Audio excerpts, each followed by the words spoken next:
I will now call to order the regular meeting of the Board of Trustees of Texas Southmost College District.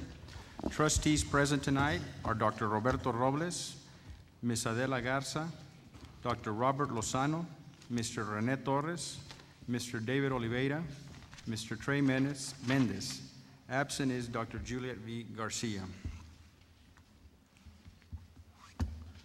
I would like to start, please. I would like to begin tonight with a moment of silence for Special Agent Jaime Jorge Zarate, a native of this community. Jaime Jorge Zapata, a native of this community and a UTB TSC alumni who lost his life in service of our country as an ICE agent.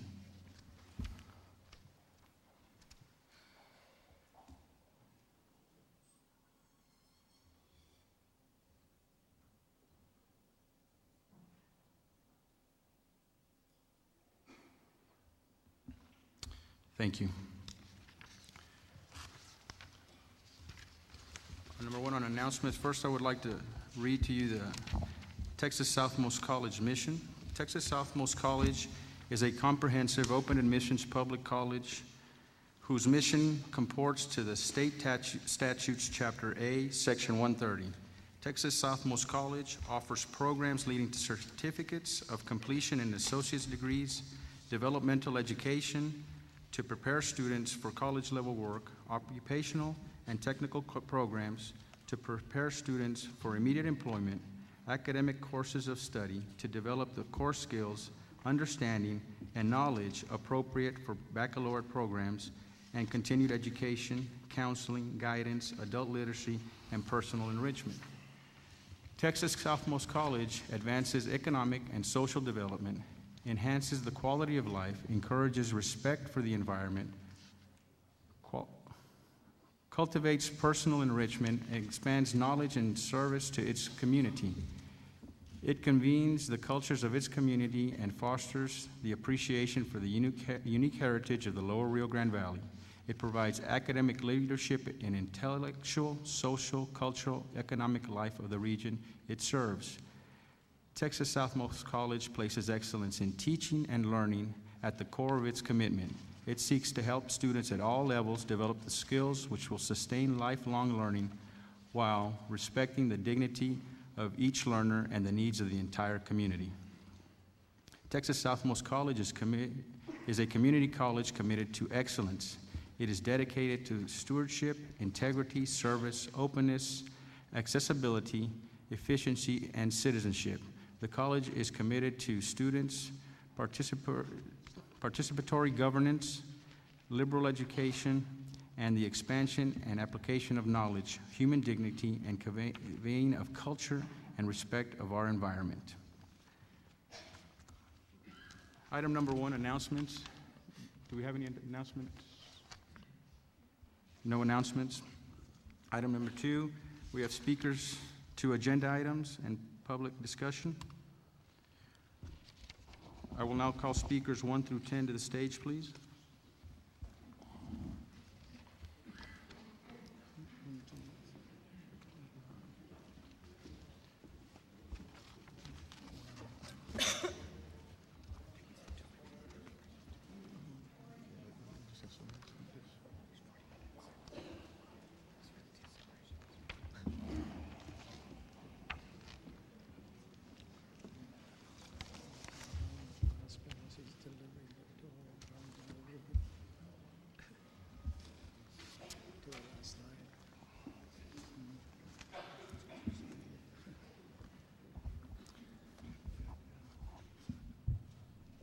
Call on Father Matthew. Father Matthew, will you be giving all the speakers 2 minutes since there are so many speakers today? Lady, gentlemen, my name is Armand Matthew. I am a member of the Oblate Fathers and a member of the staff at the University Center for Civic Engagement. I come before you this evening as an advocate for our students. For their sake and for everything that is right and just for them, I urge you to vote this evening and to vote for unification. All of you were elected to the Texas Southmost College Board of Trustees only and always to seek, to serve, and to sustain the best interests of our students. You will be faithful to all of that this evening if, based only on the evidence of all the facts, you vote for unification. On the other hand, if this evening you vote for separation,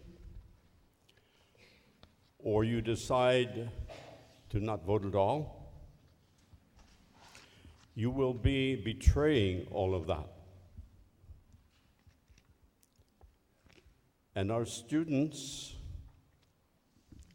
whose best interests you all have an obligation to establish, protect, and sustain, will be not your beneficiaries, but your victims. I trust that your conscience will protect you from being guilty of that. Thank you, Thank you for your attention. Thank you, Father Matthew.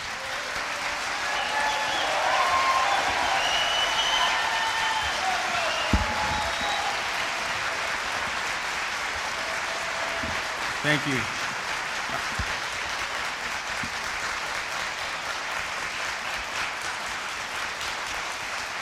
Thank you. Due to time constraints, I'll ask you to refrain Jerry from applauding. McHale, Due to publisher of El Rocinante and the Brownsville Literary Review. Ladies and gentlemen, from its tortured inception, Brownsville found itself at the self-serving mercy of Stillman, King, Kennedy, and Ituria. They were powerful and ruthless in stealing land from the powerless. Nothing has changed in this third world city more than 160 years later. Ortiz and his henchmen ripped us off for $25 million at the port. Hudson, Cardenas, and Simmons ripped us off for $50 million at PUB. Titan ripped us off through its thugs at GPIC for $20 million. Mr. Chairman, Mr. McHale. we cannot accept No personal attacks, please, sir. Yes. President Barack Obama stated that junior colleges are a linchpin in the academic process. But Obama's convictions clash with Juliet Garcia's aesthetics. She has decided TSC is beneath the dignity of her buildings, constructed at our expense in her quixotic quest to erect an Oz on the Rio Grande. As we have learned through the years, Julieta Garcia is treacherous. Mr. McHale, please, you can talk about, address the board or address the institution, please. Please, quiet. Quiet in the gallery, please. UT cannot be trusted. They broke the 99-year contract with us. From the beginning, the partnership was a sham, a diabolical design to allow the filthy rich UT system to fatten on the poor people of Brownsville and their beautiful little school. BISD students are being denied an affordable and accessible education. What should we be doing? We should be following, as usual, the McAllen Metropolitan Model, with a freestanding junior college and a freestanding university. If Brownsville is going to compete, we need a freestanding junior college and a freestanding university sharing this picturesque campus. Anything less, and we are defrauding our children of their futures. The people need a majority vote sanctioning the parting of ways and the establishment of two separate institutions. Save TSC. Thank you. Thank you, Mr. McHale. Please, quiet. We don't have time. We don't have time for applause after each speaker. The next speaker, please.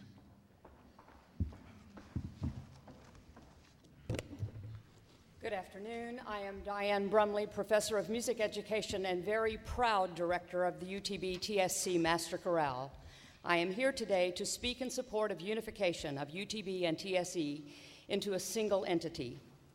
A few years ago, I was privileged to watch my Brownsville native daughter-in-law graduate from medical school.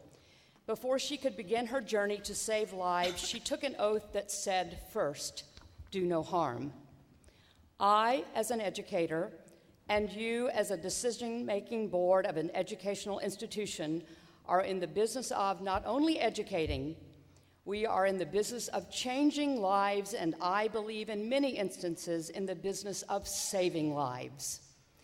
As such, I believe that our oath should also be, first, do no harm. As you consider this monumental decision before you, please ask yourself, what harm will come from separation? I submit great harm will come to the educational lives of the students who have been entrusted to you if you vote to separate. This university community has grown far beyond the Brownsville boundaries. All one has to do is look at my own rosters to see that we serve a regional community, from Brownsville to Laredo, from Corpus Christi to San Antonio, and Mexico as well. And you are to be commended for nurturing such wonderful growth. There is a line in our alma mater that says, partners for the greater good. Does separation really serve the greater good for our regional university community? I think not. Finally, I want to share with you what I witnessed in San Antonio just last week at the Texas Music Educators Association conference. 60 students from this university mesmerized an audience of 3,000 people. Thank you. Time. May I just finish? Let her finish. Thank you. We have rules. Time. Thank you. I urge you, I'm just going to say my last statement. It's your turn. I urge you to consider the greater good.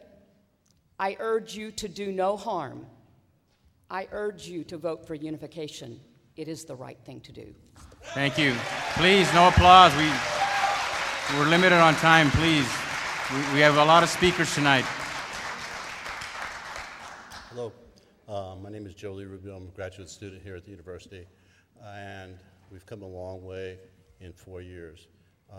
4 years ago, I tried to run for a trustee position. I wasn't allowed to be on the ballot, but I knew there was a lot of issues here at this university concerning the partnership agreement and what I seem to be an unfair treatment of the local students and the taxpayers of the district. We've come a long way. I don't think that we should abandon the original partnership agreement, but it does need some fixing. But I don't think that we're being treated very fairly by the UT system. Feels like we have an 800-pound gorilla in the room.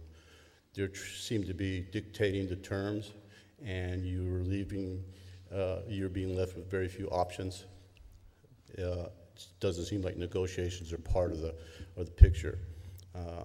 I completed my MBA coursework, and when studying and researching the existing partnership agreement, the new partnership agreement that has been shelved, it seems like the local taxpayers, the local students in this district were going to be taken unfairly advantage of.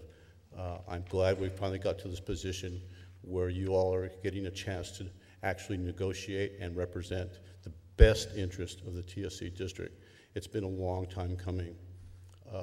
For too long, most of the decisions have been presented to this board with very little discussion coming directly from the UT system, and no one has been able to take a position where they stood up for the local taxpayers, the local students, who I believe if they had been allowed to continue paying a local community college tuition and fees, even though they have financial aid, they would that would be less money than the university prices that they're paying now, and they could have a few happy meals. Thank you. Appreciate it.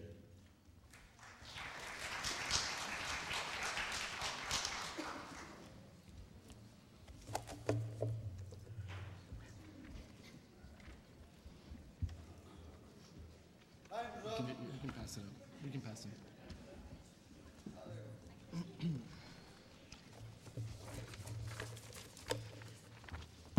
Broken human marriages always have many losers in a relationship. This is happening between UTB and Texas Southmost College.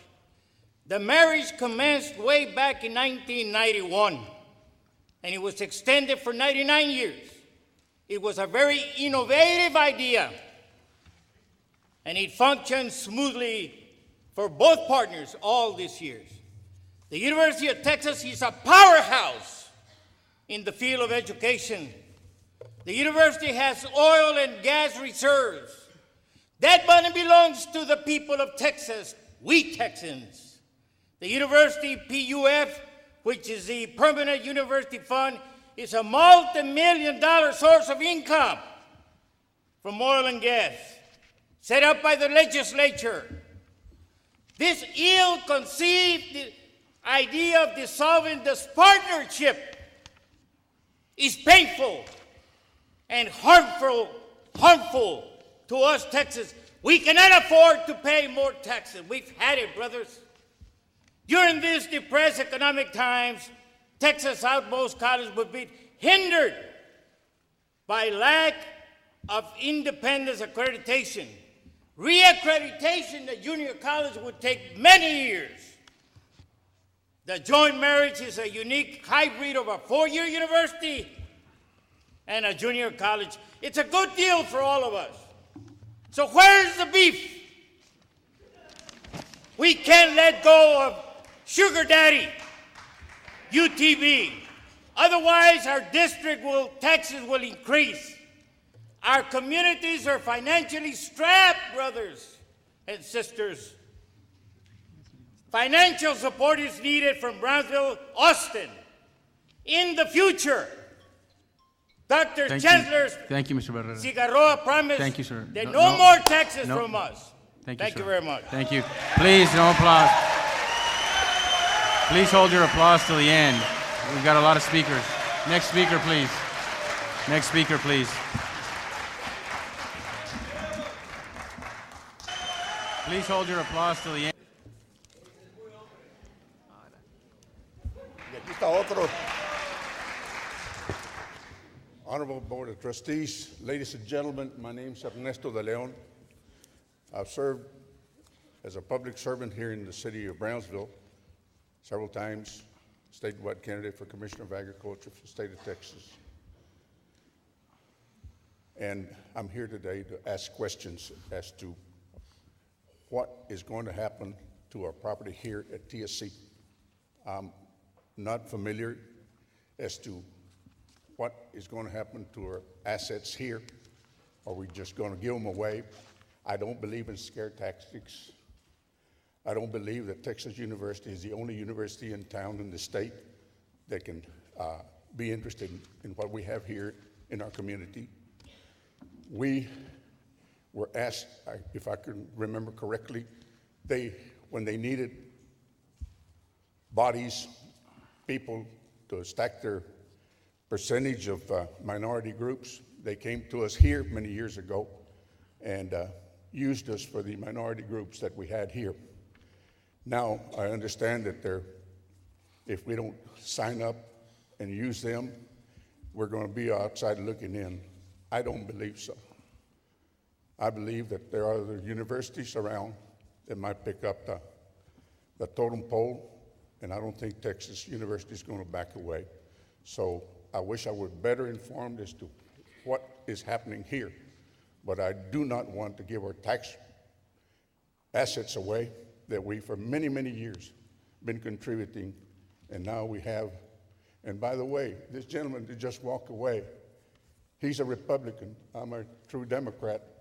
And Please, let me tell you, we both went together when the university wanted over $100 million for a bond issue that we could not afford. He handled the placard for Republicans, and I handled the one for the Democrats, and we won by 200 votes. The next time around, thank you. Thank you, Mr. De they Leon. bought the politiqueras and they got Thank you, Mr. De 16 Leon. million. Thank you very thank much. you very much. I appreciate it. Next speaker, please.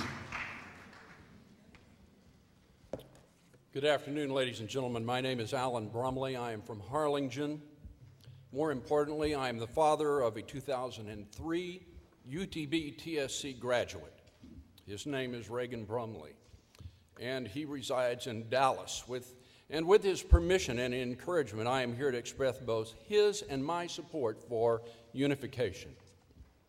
We believe that TSC's association with the UT system has brought sophistication and education to a new height in South Texas. It has caused this institution to not be limited to simply Brownsville, but to become a regional powerhouse in education, improving the future of youth all over South Texas. In this global economy we live in, UTB and TSC have made it possible for today's students to learn, compete, and perform on the world stage, not just the local stage, but reaching far out and touching the lives of people around the world. Such would not be the case without TSC's association with UT. Our students deserve a world-class education, and by yourself, you cannot produce that. Having been a past 9-year member of the Harlingen Public Schools Board of Trustees, I know the pressures with which you deal.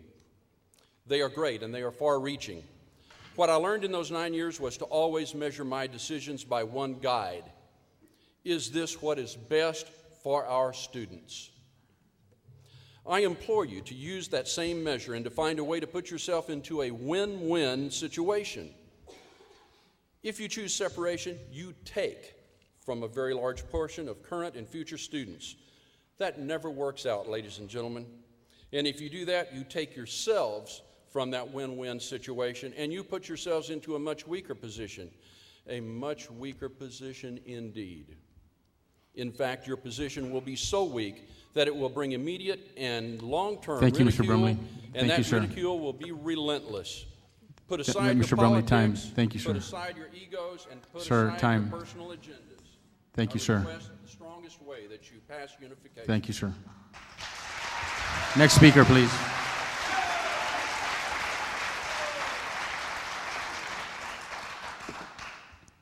Mr. Chairman, members of the board, and the public. My name is Joe Marks. I live in Brownsville, Texas. And as a former TSC graduate, not a graduate, but a TSC student, some many years ago, I come here as that and as a taxpayer and ask you to consider what is best for the student, what is best for our community, and what is best, for the taxpayer. Okay? There's a lot of heat. There's a lot of noise out there. We don't have the facts. We have some sides, 2 sides, 3 sides. You could talk to a number of people, and you get as many different opinions. I don't know why that is, but I'm here to ask you to put aside all the personal agendas, all the railroading efforts, whatever it is that you want to accomplish, and do the selection that you must select if you're going to do that tonight on that basis. What is best for the student, what's best for our community, what's best for the taxpayer. I thank you for your time. Thank you, Mr. Marks. Next speaker, please.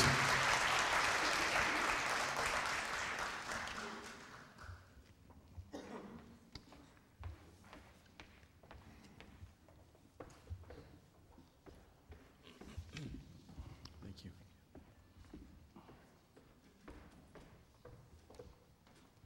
Good afternoon. My name is Cassandra Wolf, and I am chairman of the UTB TSC Development Board. The Development Board has passed a resolution supporting the single entity model. The board believes the following: a single entity model that can provide technical and vocational certificates, associate degrees, as well as higher education programs, including bachelor's, master's, and doctoral degrees. Lowering tuition to students who wish to pursue vocational and technical certificates, reducing taxes to the community college district while maintaining the highest level of academic quality to our students. Any buildings which have been built by TSC, if in fact they are transferred, must be wholly maintained by the UT system under the original historic character and used for the original purpose for which they were constructed. Continuing the commitment to our future generations here in South Texas by maintaining, if not expanding, our continued relationship with the University of Texas system. This relationship allows the opportunity to work with the rest of the UT systems here in the Valley including but not limited to UT Pan American, UT Health Science Center, and any future university systems we need in order to prepare for our future academic and overall needs in South Texas. We commend you for your recent actions, which have brought to light several of the issues which are stated above, and would further ask you to continue your dedication and responsibility to those who elected you to office by listening to all the information presented by others, including your constituents. Therefore, as time is of the essence, we hereby support a single entity model and ask that you cast your vote in favor of this position. This vote would encompass everything that you have brought to light and would only enhance the academic and overall position of our community for the future. Thank you. Thank you, Mrs. Wolf. Thank you. Next speaker, please.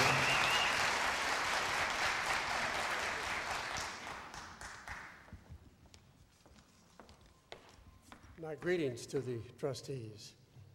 It's pretty hard for me to follow Dagoberto Barrera, but I'll try to keep it low. I'm not for or against what this issue is about, but I am for education. But there's some matters that disturb me as a businessman, and I have some questions to ask, or if you can't answer a bit, I will just assume these, and you correct me if I'm wrong. Number one, is it true that the real estate owned by Texas Southmost College has been appraised at $198 million? If that's the case, then if that's not the case, please correct me. Now, as I understand this proposal, in order to keep Texas University here, it's like blackmail. You give us $198 million of your assets free, and you keep the bond obligation and pay it off to taxpayers. Is that correct? Well, if it is, as a businessman, I wish somebody would offer me a deal like that. And I understand that I've been reading in the paper that this decision here could mean the end of Texas University at Brownsville. I don't believe that's true. I just don't believe it's true. And we're here for education. We keep talking about educating our students. It's my understanding that 17% of the students graduate from Texas University here in Brownsville. That is a dismal record. What brings it about, I don't know, but that has to be corrected. And so these are the questions that I have to be answered, because I think that the taxpayers of this county who have paid taxes year after year, with people going broke, mortgages being foreclosed, people losing their jobs, we cannot afford any more taxes on the people. Thank you very much. Thank you, Dr. Curran. Next speaker, please.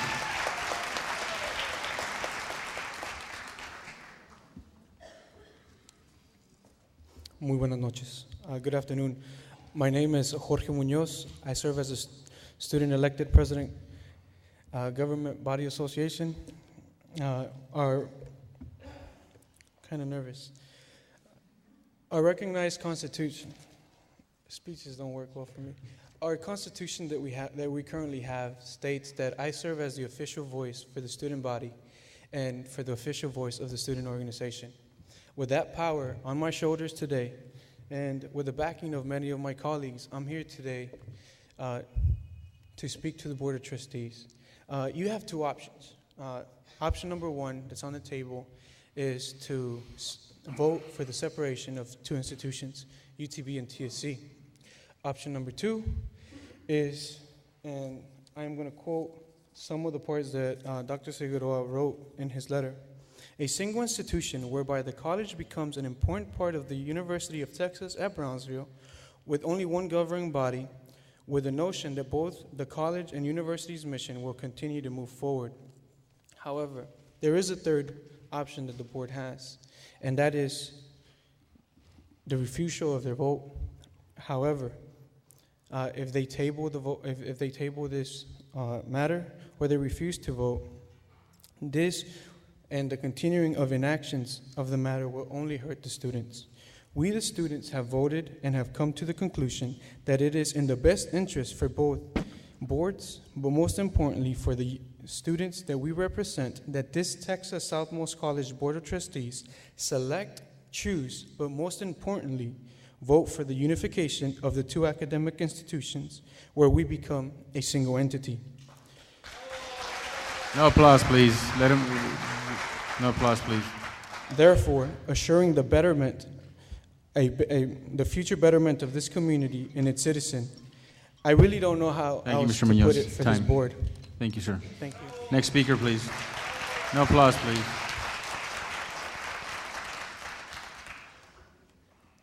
Hello. For those of you who don't know me, my name is Francisco Polin, and I'm currently a student here at UTB TSC. And I would just like to say that unification, it's great, but I think we need something fair. I think we don't need a tick on our back, something just, sucking up everything that we have here. I think we need something fair and just, keep us together, keep the power in our hands, because this is our school, this is our people, we pay taxes here, and if they want to separate or take our buildings, you know what, come and take it, because we're not going to leave, we're going to stay here, and we're going to work hard, and we're going to go to school no matter what. Thank you very much. Thank you, Mr. Bolin. Next speaker, please.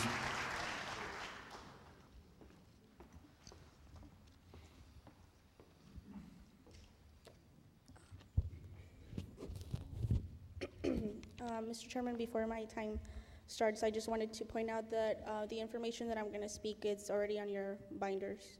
I had asked Ms. Sanchez to put it in your binders. Good afternoon, Mr. Chairman and members of the board. My name is Rosalinda Rangel, and I am the Vice President of Administration for the Student Government Association. Last week, the SGA conducted a survey in order to better represent the students of UTB-TSC regarding their stance on their partnership agreement. I would like to present to you Resolution 26, which calls for the unification of both institutions through the single entity model as presented by UT Chancellor Dr. Cigarroa. It is imperative not only to give students the opportunity to make not only to give students the opportunity to exercise their right to let their voice be heard, but to present our findings to you, who are about to make one of the most important decisions in higher education within the history of the lower Rio Grande Valley, where the consequences, whichever they may be, will ultimately have long-lasting effects on these same students.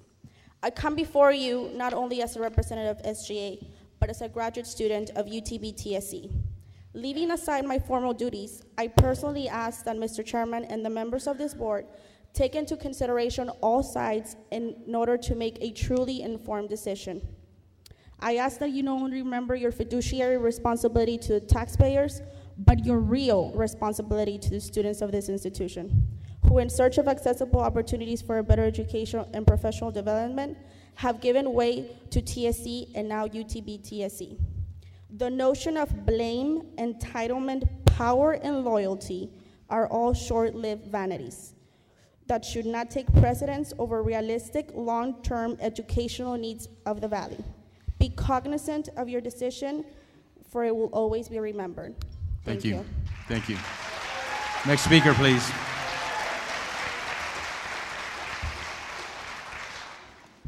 Hello, Mr. Chairman and the board. I am Elizabeth Heiss. I'm the Vice President of the Academic Senate here at UTB-TSC, and I am here speaking on behalf of the Academic Senate. The Academic Senate surveyed the entire faculty to find out which option they preferred, 2 totally separate institutions or 1 unified institution with a phase out of the taxing district.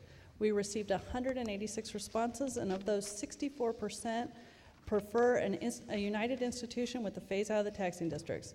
The comments of the faculty indicate that they are concerned about the continuity of programs, ensuring students have programs available that they are interested in, and jobs for the faculty. The Academic Senate also voted a sense of the Senate last week. 14 senators voted for a unified institution with the phase out of the taxing district, 0 voted in favor of 2 separate institutions, and 4 abstained. The faculty asks you to please consider what our survey suggests is the best for our students, faculty, and staff when you make your decisions. Thank you. Thank you. Next speaker, please.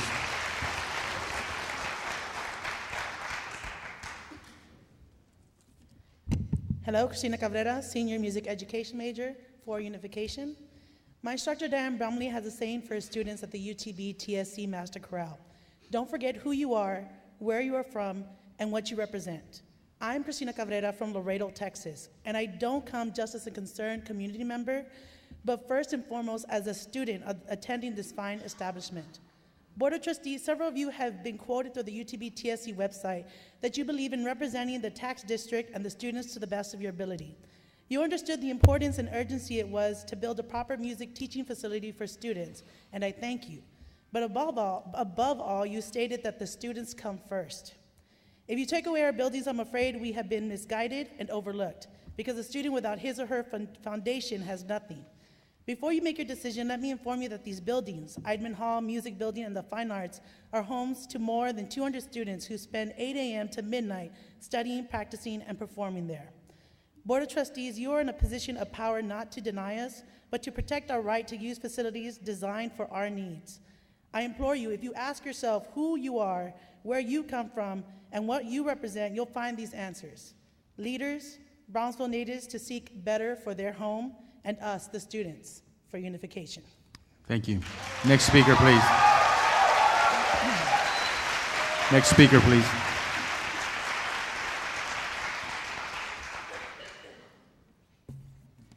Good evening. My name is Joe Serrano. I'm a Vietnam veteran. I'm a member of PUB on the PUB board, PubCap. I have a business here in town and a lifelong resident here in Brownsville. What I see here is a great opportunity for our students, for our university, and for our community. Our university will bring prosperity and success to our children. Let's not hesitate now. Let's make a move towards a brighter future for Brownsville. If we don't unite, TSC will suffer. They'll have to live on taxes, live on taxpayers. Let's move forward. Our community will prosper from it. Our kids deserve a good education, good jobs, and a good future. They are the leaders of tomorrow. The statistics show that Hispanics in America are growing. Our kids will be the leaders of tomorrow. I hope to see fair, accessible tuition for all students. I hope that those affected by this move will find jobs at the university if the change occurs. Let's vote for unification. Let's vote for progress. Let's vote for us, for our community. And I thank you. Thank you. Next speaker, please. Next speaker, please. Buenas noches.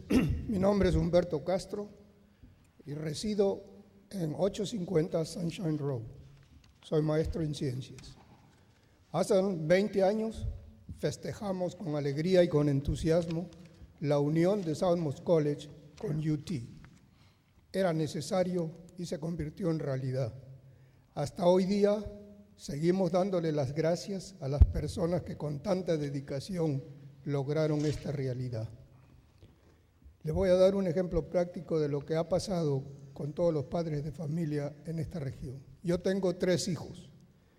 El mayor vino a Southmost College y de Southmost College tuvo que ir a Texas Tech y de Texas Tech a Arizona a recibir su maestría. Tengo una hija de Southmost College, tuvo que ir a la Universidad ATM y se graduó de Ingeniería Química. El tercero se graduó de Southmost College y de UT Brownsville, de psicólogo, y hoy día está trabajando con el sistema escolar en niños que necesitan su ayuda. Hoy día todos los niños pueden tener una educación superior en nuestra ciudad. Muchos no tienen los medios económicos para poder mandar a sus hijos o ellos para poder ir a una universidad fuera de esta área. La unión de la Southmost College y la Universidad de Texas les ha permitido esta oportunidad. De acuerdo a lo que ustedes explican de los impuestos, ya es tiempo de que nosotros tengamos un alivio en los impuestos que hemos venido y estamos pagando. especialmente los senior citizens. Yo creo de que al separarse la Universidad de Texas de Texas Southmost College, Gracias, señor Castro. Gracias. los impuestos subirán. Si mi tiempo ya se ha acabado, no puedo seguir explicando, pero Gracias. con todo respeto le pido al board que se pongan de acuerdo y voten por la unificación. Gracias, señor Castro. Next speaker, please.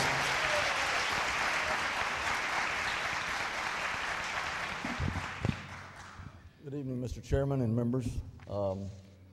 If you'll allow me, I would like to read about a 30-second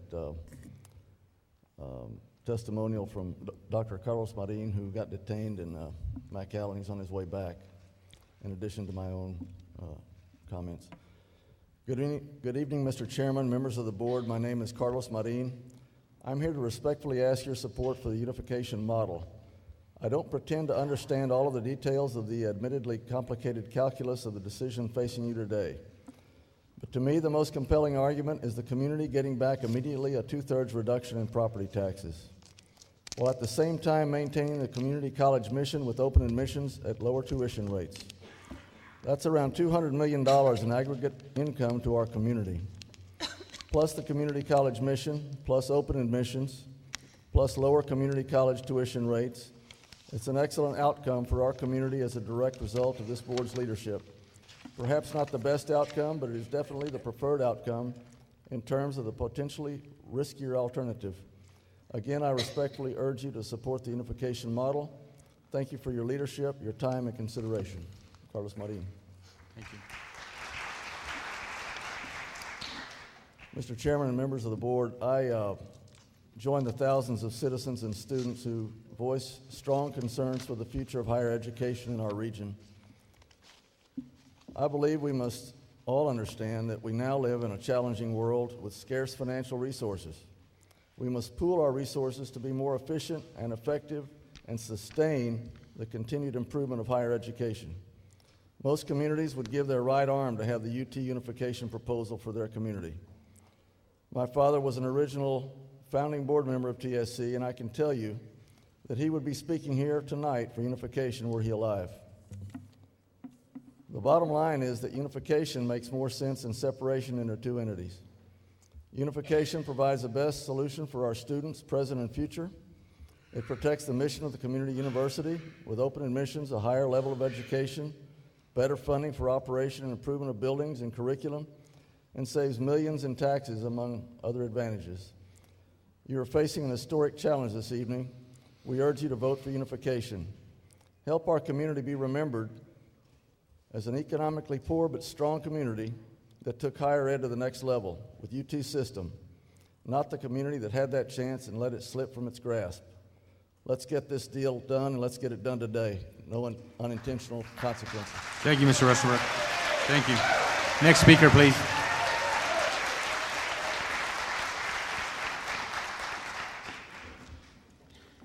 Chairman, trustees, my name is Dilbia Jeffries Vega, and I come to you as a concerned taxpayer. I'm a person that I believe is reasonably intelligent, easily able to understand things, so I guess this is why I'm very confused. How in the world do you expect to operate and fund a junior college that will not be accredited, will not have faculty, will not have students to pay tuition without raising our taxes? I don't know. I don't think you can. Please, no applause. Would you let her speak, please? Everybody has a right to be heard. I would hope, as the governing body of Texas Southmost College, that you would give just consideration to the numerous towns and cities that have voted resolutions in favor of unification. And I would hope that you would give even more consideration to your staff, the faculty, and the students that have voted in favor of unification. I'm in favor of it. And I'll leave with this. I know that there are some board members that feel you don't have to, or you don't answer to anybody. Well, I'm here to tell you, you do. You answer to me and everybody here today. Thank you. Thank you. Next speaker, please.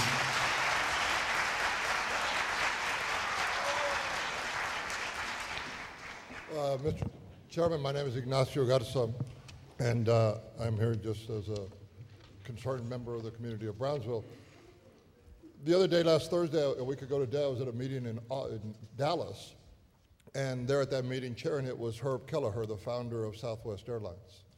And we started reminiscing about how when Southwest started, their first choice in the valley was Brownsville. And well-intentioned political leaders at that time decided, no, we do not want you to come to our community. And they're planning to come to Brownsville and McAllen, and both Brownsville and McAllen told them no, so they ended up in Harlingen. I said, you know, Herb, we talk about that a lot in terms of the history of Brownsville and what that meant to the transportation here in this city and the airport. And I view the moment that we're in today in the same context. This is a historical decision you all have before you. What happens to this institution going forward? And also the other day I was somewhere and somebody said, sir, I remember you when you didn't have, or when you had black hair, meaning I had a lot more gray hair now. And I used to be offended by that, but now I guess it just means I've been around a little bit and had some more experiences. And having chaired a state agency during tough budget times, I know how difficult it is to go in front of the legislature and ask for funding in times like this. And I think this is truly one of those times in the history of the state of Texas. So clearly, I think there's strength through unification that two separate institutions won't have in the halls of the legislature in Austin. So I think to be one institution going forward is an important step for this community. And for those who say we're going to give away these assets, if I remember correctly, the core of this campus was given to us by the United States government because it used to be a military base. And it was given and dedicated towards the purpose of education. So whoever we give these assets to, and they're not leaving Brownsville, nobody's picking this campus up and these acres and these buildings and moving them somewhere. Whoever we trust them to deliver higher education, they're still a community asset in the city of Brownsville. So I ask that you consider and vote for unification. Thank you, Mr. Garza. Next speaker, please. Please, quiet in the gallery, please. It's not a pep rally. Good afternoon. Good afternoon, board members, Mr. Chairman. I'm Pedro Licona, and I'm a student at UTB. I'm also part of the Student Government Association, and I'm here to support unification of our institutions. When you were elected, we were expecting that you would assist us in increasing and raising the standard of higher education in our community. This is not going to happen with separation. We are expecting you to make the right decision to help us reach our goals, to help us grow and not regress 20 years of the partnership. In 1 year, we cannot destroy 20 years of what everybody has fought for, of what you guys have taken advantage of by graduating here, some of the board members. And why would you take that away from future students? You were given the opportunity to choose a college and a university, local community, and continue education elsewhere. Why take that away from future students? Take our voice, please consider it. We are for unification, student-wide, school-wide. Please consider this. Thank you. Thank you. Next speaker, please.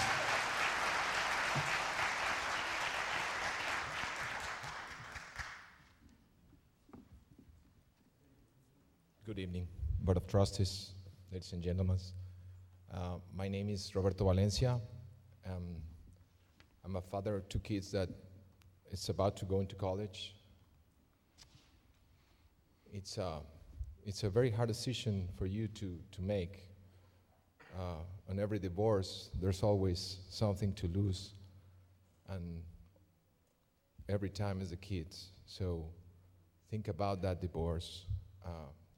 Very careful. Think about who's going to pay for that tuition if they separate, and look at what they built together. It's a very nice, beautiful buildings, beautiful home. Please do not separate. Thank you. Thank you. Next speaker, please.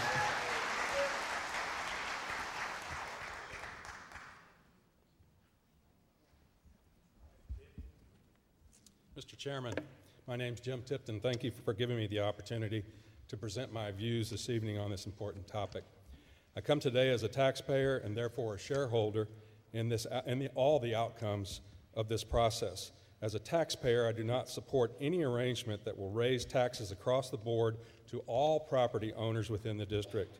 As an employer who often pays for and contributes to employees wishing to further their education, I cannot support any arrangement that would eliminate the open admissions policy for students wishing to have university courses. Thank you for your time. Thank you, Mr. Tipton. Next speaker, please.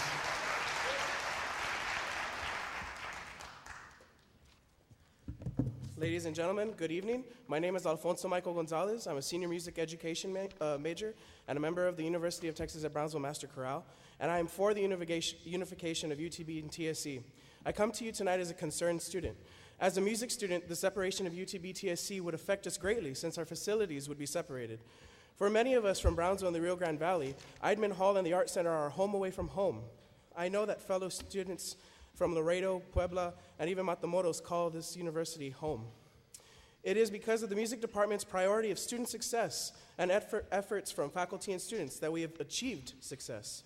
Being a part of the UTB Master Chorale, we have traveled all over the world, and a week ago tonight made history, being the first collegiate ensemble south of San Antonio to perform at the TMEA Music Convention.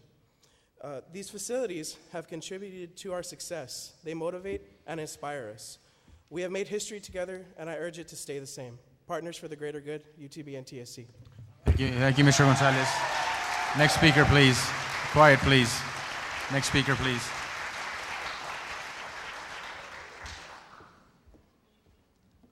Good evening, ladies and gentlemen. I'm a pediatrician. I've been in practice for 33 years. I love this community. I love the university. I think we've come a long way in the 33 years that I've been in Brownsville. I know all of you, except maybe not Mr. Torres, but I've known all of you. And I think that you will make the right decision. We need to be unified. I like to have my kids, or I have one more kid in college, or go to college, she's 10 years old, that she can come to university here and says, I graduated from the University of Texas. And it needs to be a lot easier for our kids to get into major colleges, and I think they have more of a chance if they say, well, we're from the University of Texas, but we also went to the community college at the University of Texas. I feel that we'll get to for them to get into a higher institution, and if they have it, this is a stepping stone when they get their master's, or even the possibility of them getting their PhDs here. I hope that you make the right decision. We voted for you all. We voted. We helped most of you, and I hope you make the right decision for the community, for our children, for the taxpayer, for everything. So it's in your hands. Thank you, Dr. Montalvo. Next speaker, please.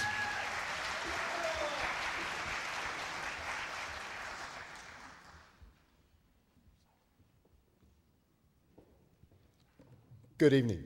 My name is David Smith. I'm a senior at UTB-TSC. I'll be graduating in May with a degree in History, Social Studies, 8th through 12th grade with honors. I've come tonight to speak because we've been given two bad choices here.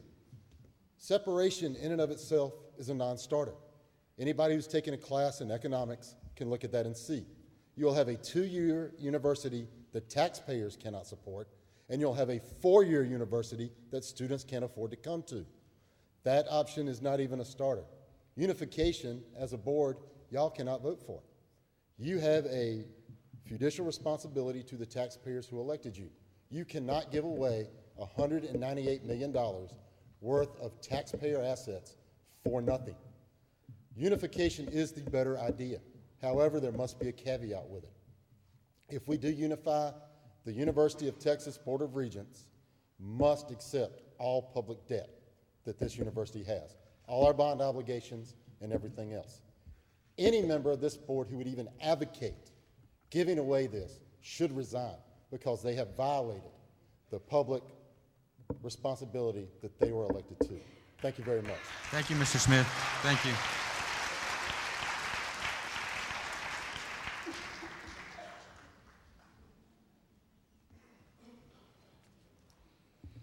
Good evening. I am Sally Trenfield. I am for unification. I'm very fortunate to be a part of the Brownsville, our very fine UTB music faculty here. And one reason I went into music was, in spite of political divides, which we know are intense, in music you can have 60 or 100 or 1,000 voices all on the same page expressing their humanity, which is higher than that.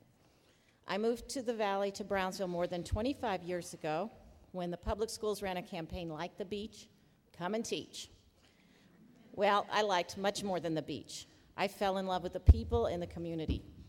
How fortunate we are to have the UT system help us expand our unique community university and preserve our first mission of offering all the degrees that TSC offered in the past and more.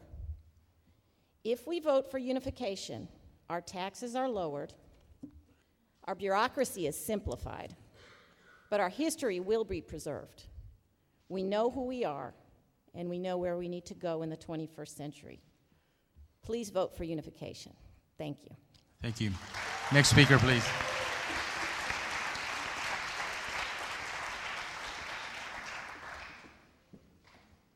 Good afternoon, board members, Mr. Chairman. My name is Lucy Willis, and I'm a professor of Spanish here at UTB TSC.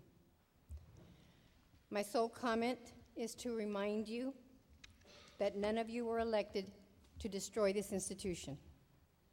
I can understand you working to improve the partnership and adjusting it to our current needs, but not to destroy what has taken us so long to build. I ask that you not table this decision and that you please keep in mind this community and the students of the Junior College District. Thank you. Thank you. Next speaker, please.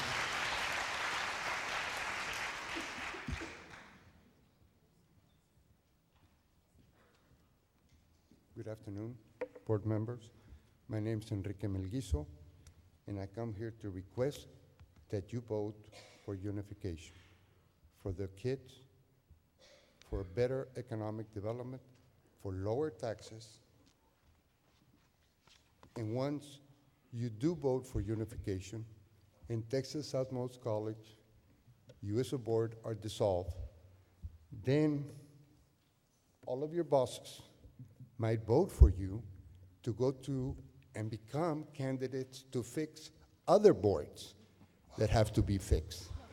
Please vote for unification. Thank you. Thank you, Mr. Melguizo. Next speaker, please. Quiet. Quiet, please. Next speaker, please.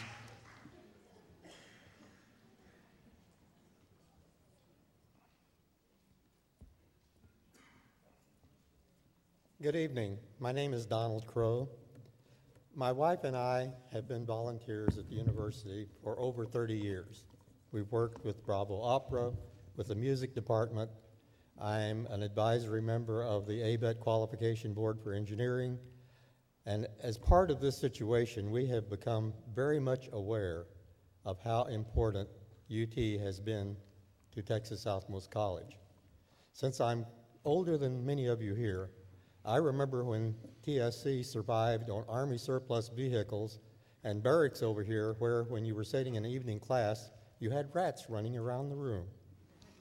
We've come a long way since then, and UT has been an important part of that. We feel this is a particularly inappropriate time to be considering separation in view of the deep cuts in funding pending in the state legislature and at the national level. Do you believe that given a choice of applying funds, the state legislature or the state education agency will give money to a very small, unaccredited two-year college or to a branch of the University of Texas? Simple question. From my personal involvement in obtaining funds from corporate sources, I can assure you that the corporations are interested in putting their money with universities that can provide them with qualified, ready-to-work students, not with students who are trying to get an education.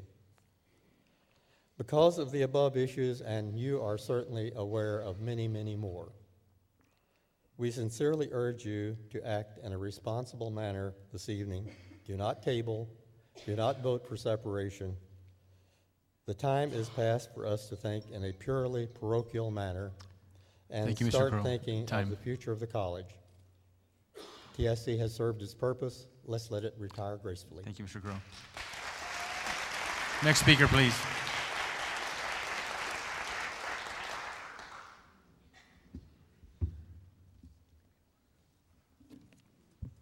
Mr. Chairman and members of the Board of Trustees, my name is Father Bert Diaz. I am pastor of St. Luke's Parish here in Brownsville. I'm also a member of Valley Interfaith and actually also a member of the foundation board for TSC, for the Texas Southmost College. And so I've been really invested in the university. As a young priest, I remember being here when we had this unique partnership between UTB TSC and how it grew. And I've seen the university grow and grow to a beautiful campus that we have now. And I think I can speak for most of the Catholic priests of the city of Brownsville. I've been here, I think most of my priesthood, my 21 years of priesthood, I've been in Brownsville. I've learned to really love Brownsville and its people. And I think the beautiful thing is everybody cares about their community. And you see a lot of people, students, mothers and fathers, city fathers and mothers, and people that we know all have a great investment in this city and beautiful city and this university. So I really think that it's very important for us to consider this unification as something important. Now, I'm from McAllen, so I've seen the beautiful things that are going on with TSC over there in McAllen, STC, I mean. And that's one model, but this is a unique model. And I think it's worked very well for the city, and I think it's something that's going to continue being a vibrant thing, unique for Brownsville, because Brownsville is a truly unique city. And so I ask you to vote for unification for this partnership. Thank you. Next speaker, please.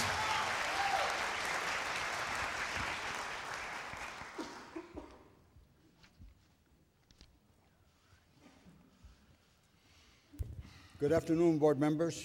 Ladies and gentlemen, my name is Fernando Ruiz. Arnulfo Nuco Oliveira, present. Alberto Besteiro, present.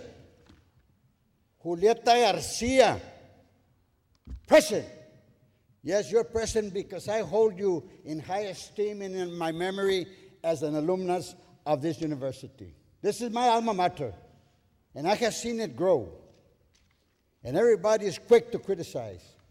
But I want to inform you that I salute Ms. Garcia, her staff, and the students of this university. I want the best for all of you. Please allow him to speak. And I would like to admonish this board and inform the new members that you are elected officials. We have elected you to represent us. But when it comes to a business of this magnitude, of this university, we, the stockholders of this university, will not be disenfranchised. You will place this item on referendum. This decision is not up to you, not to 4 or 5 people that will make a difference. The system here in the boards should be apolitical, because the interest that you should have is the interest of the students of this university only. Quiet, please. Quiet, please. Education costs money. This is why we're the best country in the world. And we will keep it that way, with the blessing also of past board members. I salute you, Mrs. Cardenas, Mary Rose Cardenas, and all the past board members of this university. So please, the decision is not yours to make. The item is legally, democratically, and politically. Place it in referendum and let the people speak. Thank you, Mr. Reese. Next speaker. Next speaker, please.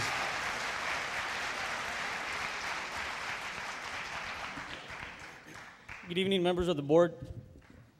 My name is David Marquez, and I'm the Staff Senate President. I'm also a community member, a past student, and a graduate of UTB TSC. I'd first like to address you as a President of the Staff Senate. You've already received from us a packet containing our poll results of our Senate, and you saw the results there. There were 81% in favor of unification. I realize you should realize the importance of the issue and without a doubt face a difficult task of deciding which path you should take. But don't forget that you're bringing the rest of us along with you. I'd now like to address you as a member of the community. And there's very little that I could say or very little that I could add to what hasn't already been presented here, except that I think right now you all have an opportunity to be held as heroes for this community. You've heard from the community. You've heard what it wants. And so I would urge you to be those heroes that they need right now, as they needed them back in 26 and they had them in 91. You have that opportunity. Don't lose it. Don't miss it. The only other thing I could add is that if you sign option for unification, then you will have successfully made good on your campaign promises of looking out for what is best for our community. You will have phased out taxes, all the while continuing to provide community college programs at a lower cost. And most importantly, you will be springboarding UT Brownsville to the next level in order to expand their offerings that are desperately needed by this community. You will have also ensured TSC's rightful place in history as having been the cornerstone of it all. We don't forget that. I need not remind you that UT system is among the best there is, and when it comes to our children, that is what we want for them. As one gentleman previously stated, most communities will give their right arm to have that opportunity to sign that agreement. If you're concerned about gifting the assets, don't think of it as being a business deal. Thank you, Mr. Marquez. Think about in terms of public service and gifting it to the children of our region. Thank you, Mr. Marquez. Thank you. Next speaker, please.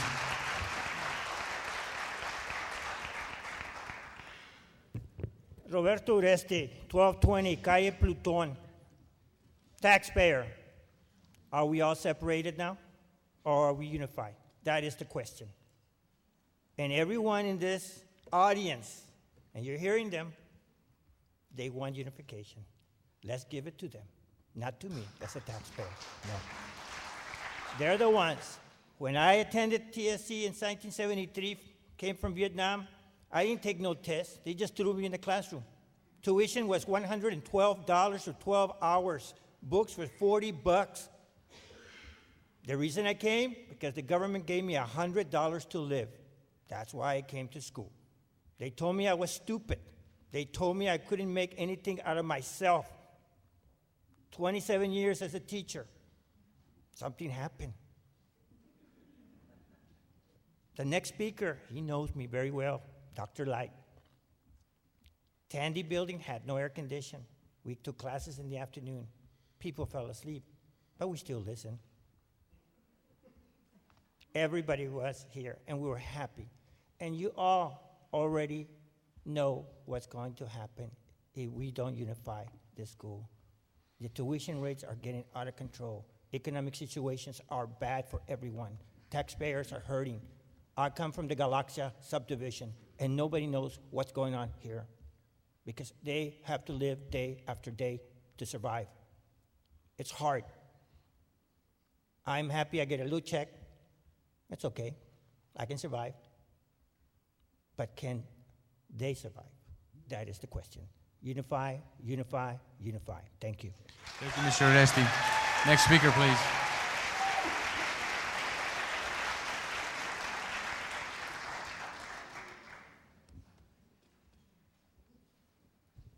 Good evening. I'm Dr. Jerry Light, UTP Professor of History, retired. I'm here as a taxpayer, and I'm here because not only am I a part of this institution, I was here the night that a group of far-sighted board members sat down with the governor of this state and signed an agreement to allow this institution to begin. Let me tell you a little bit about what has happened.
Hello, board members and everyone. Sorry to be dressed in front of you in such a state, but it has always... Would you introduce yourself, please? Oh, yes, sorry. My name is Brianne Janine Rees, and I am a freshman here at UTB TSC, and also a part of the Master Chorale.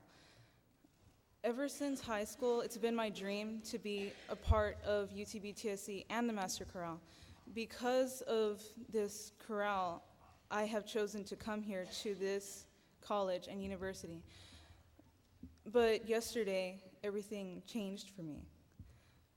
I was told that UTB and TSC were going to separate. Now, I thought to myself, my home. Because up to recently, I've been homeless.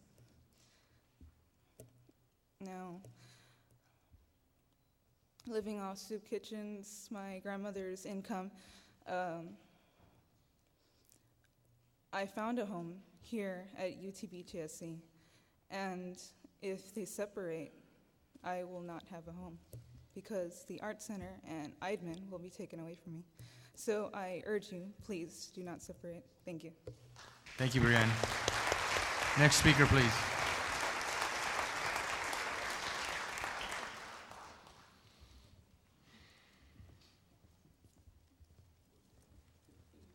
Good evening. My name is Hipólito Narvaez, and I am here as a taxpayer, and I'm also here representing the city of Los Fresnos as mayor. We were one of the cities that voted on the resolution recently in favor of unification. We believe that this is the best thing that can happen to the university. Again, the reason that I think that we will benefit is if we have a system, a University of Texas system that's willing to take on the responsibility of financing the running of this institution. I don't understand how we can go wrong with that. We cannot afford to separate. And again, as a taxpayer, and that also advocating for the taxpayers of my community, we cannot afford to raise taxes. We have a lot of cuts coming from Austin, as you well know, and I sincerely believe that it'll get more expensive for the taxpayers if we separate. So I'm asking that you make a decision tonight for unification. I think that this is the best thing that you all can do in your position as trustees for the students, for the community, and for the taxpayers as well. Thank you very much. Thank you, Mr. Narvaez. Thank you. Next speaker, please.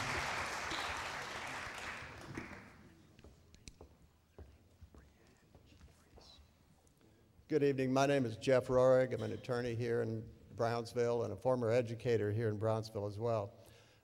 I'm here to speak in favor of unification, as have been almost all of the speakers here tonight, and obviously most of the audience here tonight.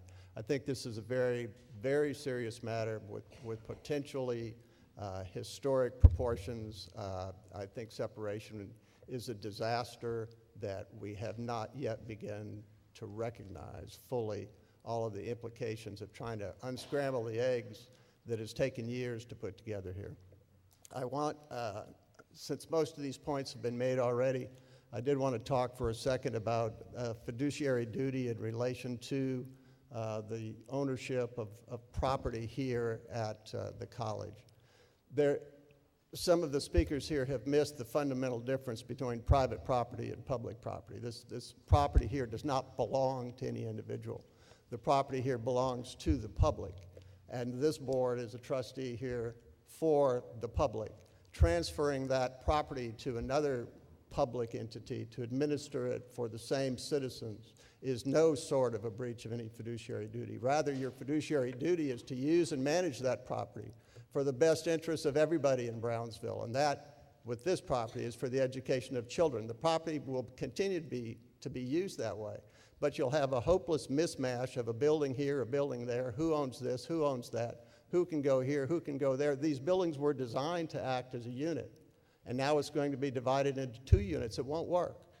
If you want to look at the economics in a short way, what's going to be the effect on the taxpayer if there are 2 presidents, if each of them then needs 2 lawyers, if each of them has their own separate provost? You're going to double the cost of all that stuff. You're going to double the expenses. And you don't have to be a genius to figure it out. It's going to cost twice to run 2 what it costs to take 1. Thank you. Quiet, please. Next speaker, please. Quiet, please.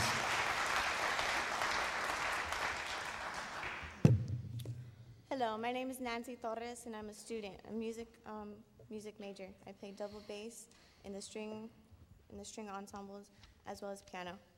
In 2007, I became a student of UTB TSC, and it is within this environment, a united UTB and TSC, that I have accomplished many things.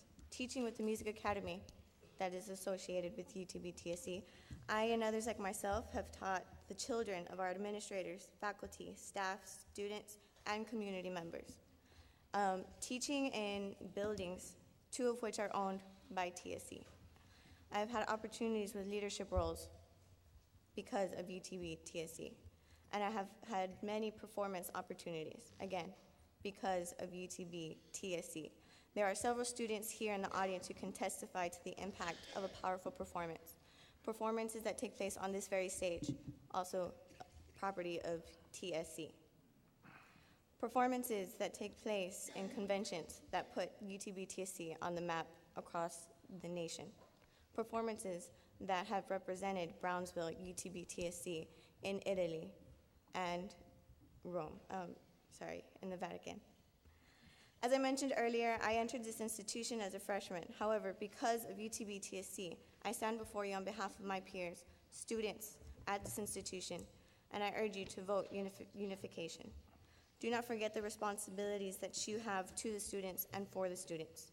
Please vote for unification. Thank you. Quiet, please. Next speaker, please.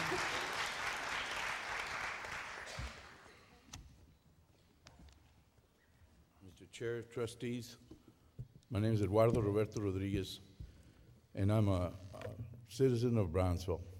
But first, I want to thank you all for your service on this board. I know that it's not easy, and you have a difficult decision to make. I want to remind you, though, that you're here about the future. Just like in the 20s, we had some visionaries that organized Texas Southmost College. Just like in the 50s, we had visionaries who were your predecessors, who moved from the high school and built the campus that we have now by taking buildings from the government. We are here because later on, there were visionaries who created a partnership with UT Austin.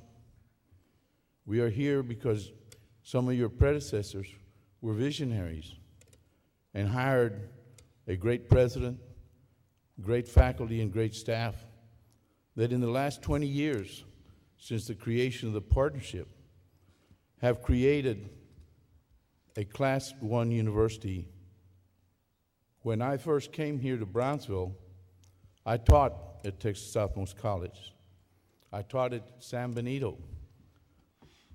And I can tell you, many, many students had to leave Brownsville to finish their education because we only had a 2-year university. Because of the vision of your predecessors, they don't have to do that anymore. And in the last 20 years, we now have graduated 2 students with doctorates. 20 years ago, because of the vision of your predecessors, we have that opportunity. What is going to be your vision? Vote for unification. Vote for the future. Thank you very much. Thank you, Mr. Rodriguez. Quiet, please. Next speaker, please.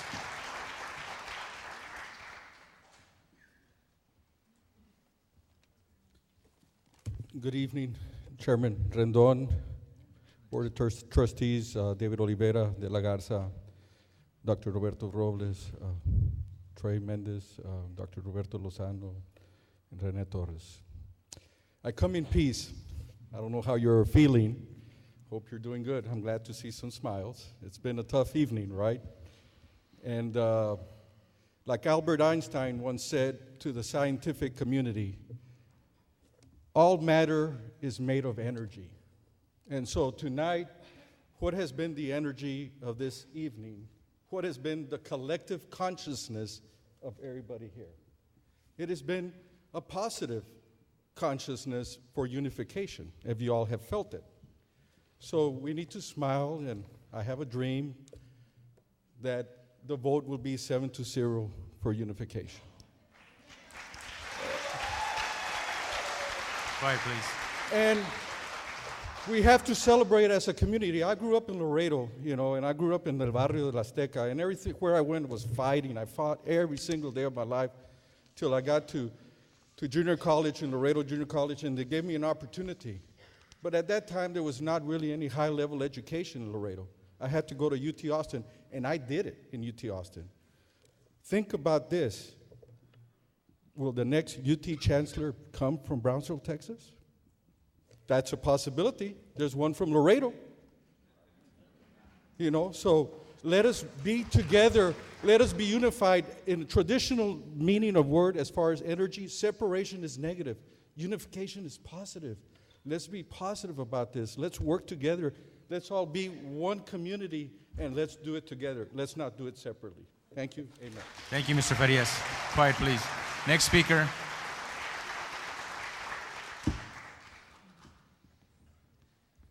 Good evening, Chairman and members of the board. My name is Joe Vega, and I'm your friendly mayor from the great city of Port Isabel. And I'm also a taxpayer.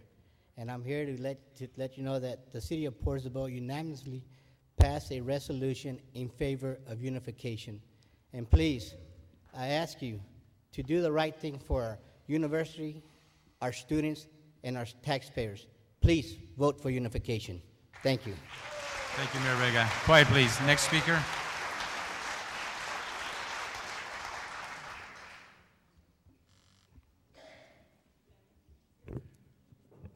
Good evening, Mr. Chairman, members of the Board of Trustees. My name is James Pace, Jr.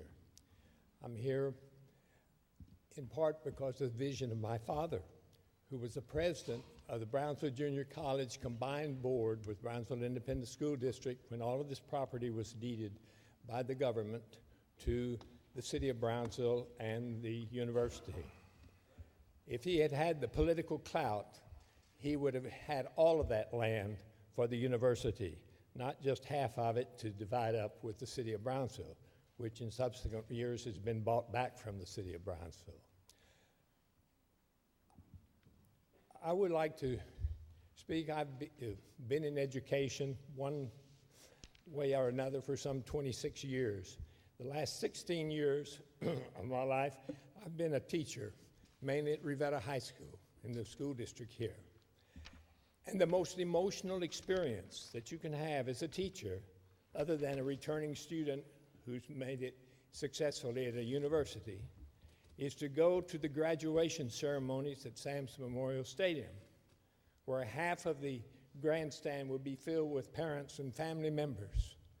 You have bullhorns, cowbells, shouts, streamers, balloons, and the whole community is there, made up of family members who are saying, our son, our daughter has made it, the first one in our family. It's a very emotional experience. And those same parents now want to push their children on for an adequate education. And quite truthfully, to me, to separate these two institutions at this time is a step backward. The tax base of Brownsville cannot adequately support a separate institution like Texas Southmost College. If we try to do that, we will be giving an inferior product to children who need a better chance in life. Thank you very much. Thank you, Mr. Pace. Quiet, please. Next speaker. Next speaker, please.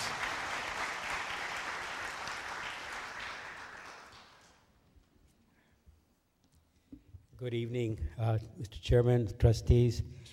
I too have come to speak in favor of unification.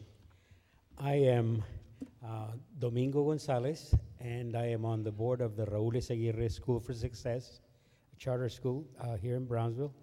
I am on the board of that district, and I'm also on the board of Tejano Center for Community Concerns in Houston. Now, one of the greatest things that's been happening in education is the level to which universities are able to reach into the community now, and that is precisely what has made University of Texas Brownsville, Texas Southmost College, so unique. The caveat that I would place on that unification is that we strengthen those programs of reaching farther and farther into the school program, into the lower grades, not just at the high school level. I applaud the Board of Trustees for that decision to go ahead with that early college, high school, and that is precisely the kind of program that the university should be able to provide.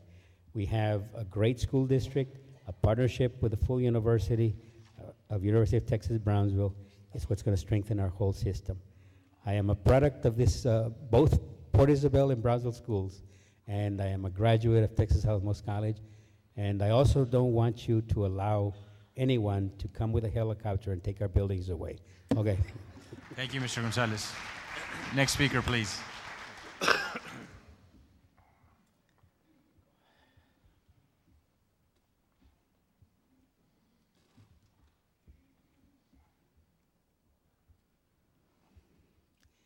Good evening. Thank you for this opportunity, and thank you for your public service for the good of higher ed. I'm Suzanne Urbish. I'm chairman of the music department, but I'm also the aunt of an outstanding volleyball player who wants to come here next fall. 17 kills in one game, sir.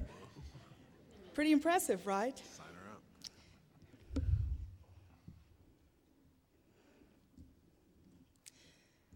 The Junior College of the Lower Rio Grande Valley. I heard that when I was a small girl. My grandfather in the 1920s ran mule trains, cargo. He only had a fourth grade education. But in 1926, when this junior college opened, he wanted to be a part of it, but he couldn't. I'm the first one in our family to get a college degree.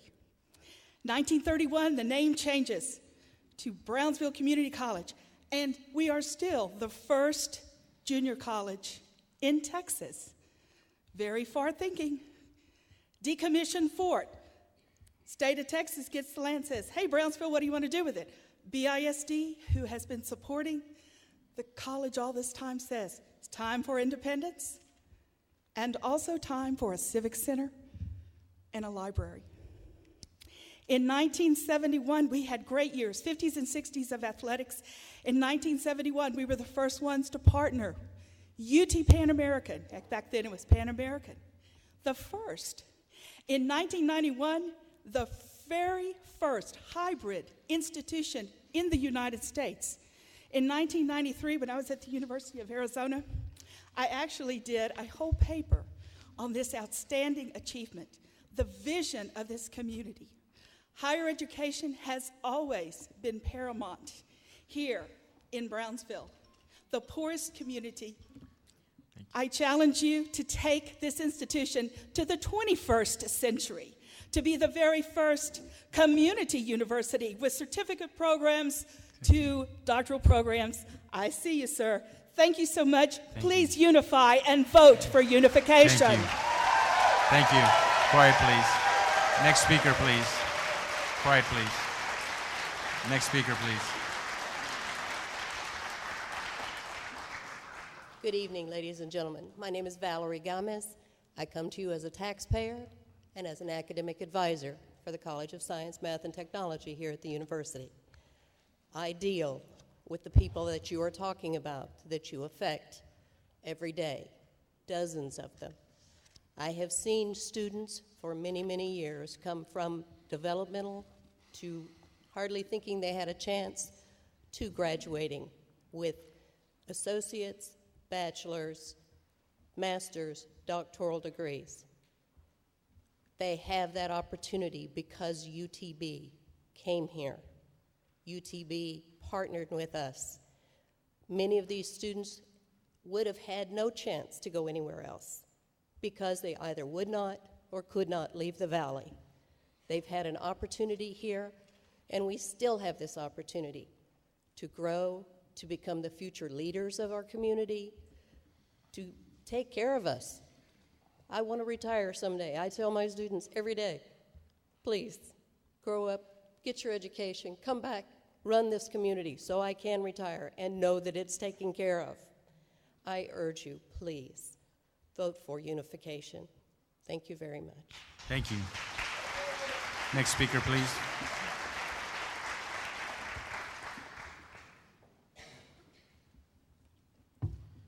Mr. Chairman, members of the board, my name is Father Ricardo Garcia, and I'm pastor of St. Mary's Catholic Community. I am also a member of Valley Interfaith. Valley Interfaith has been a strong support of the UTB TSC inception since its beginning. Recently, we worked hard to pass the most recent bond by educating the voter and walking the streets to help secure voter approval.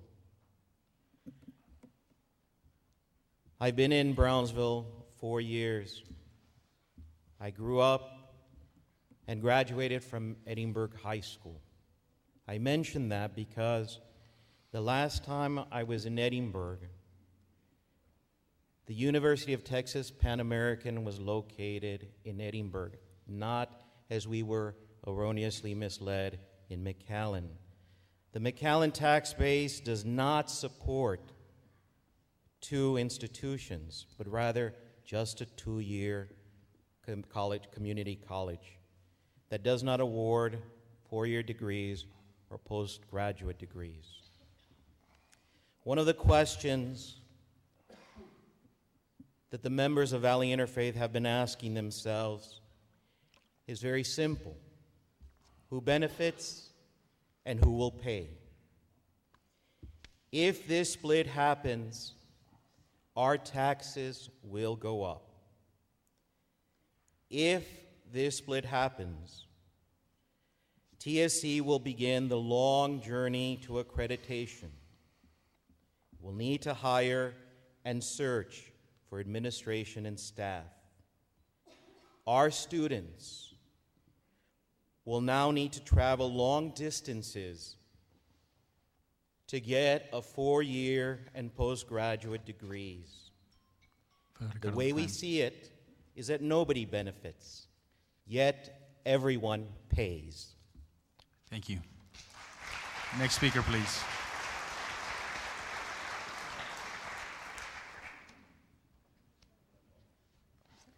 Is that it? Thank you. I thank the speakers.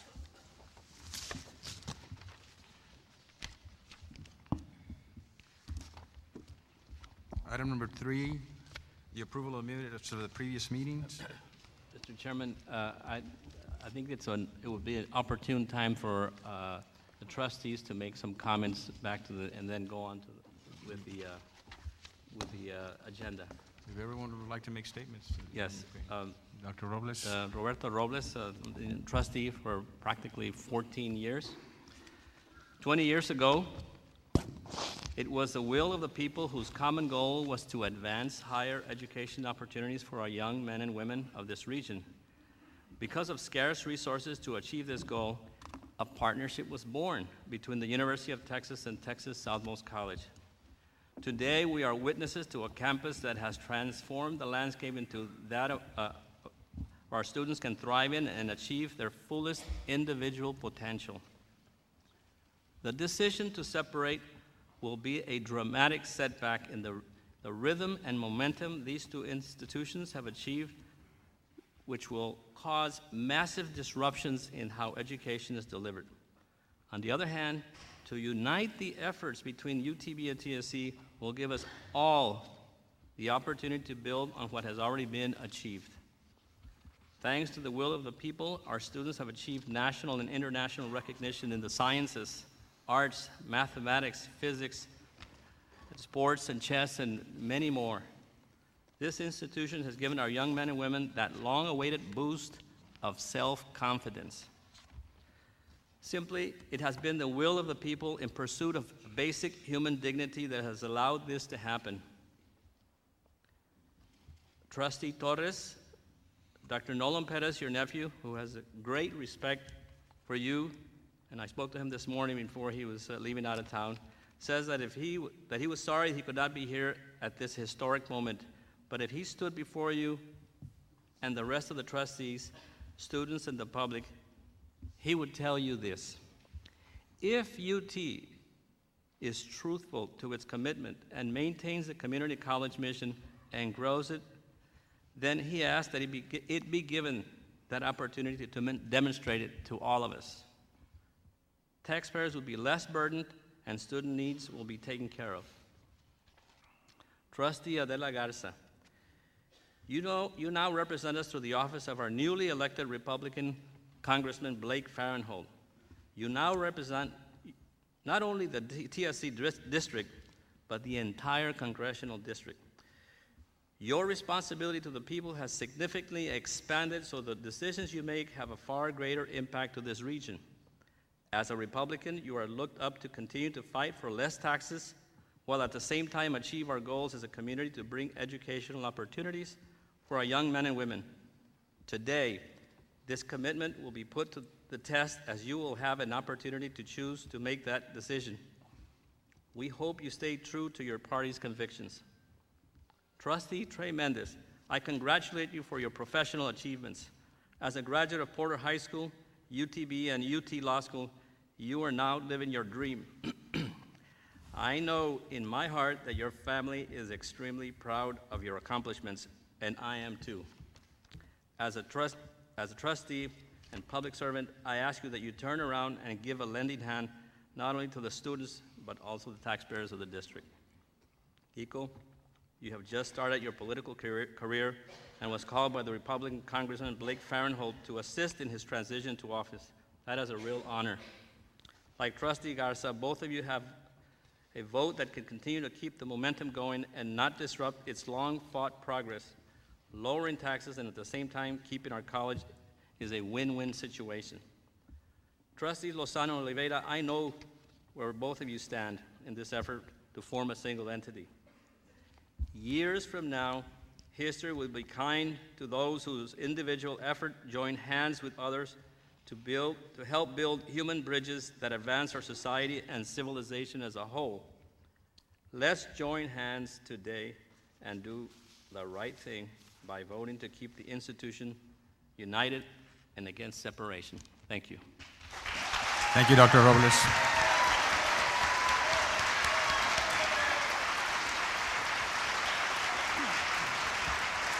Thank you. Thank you.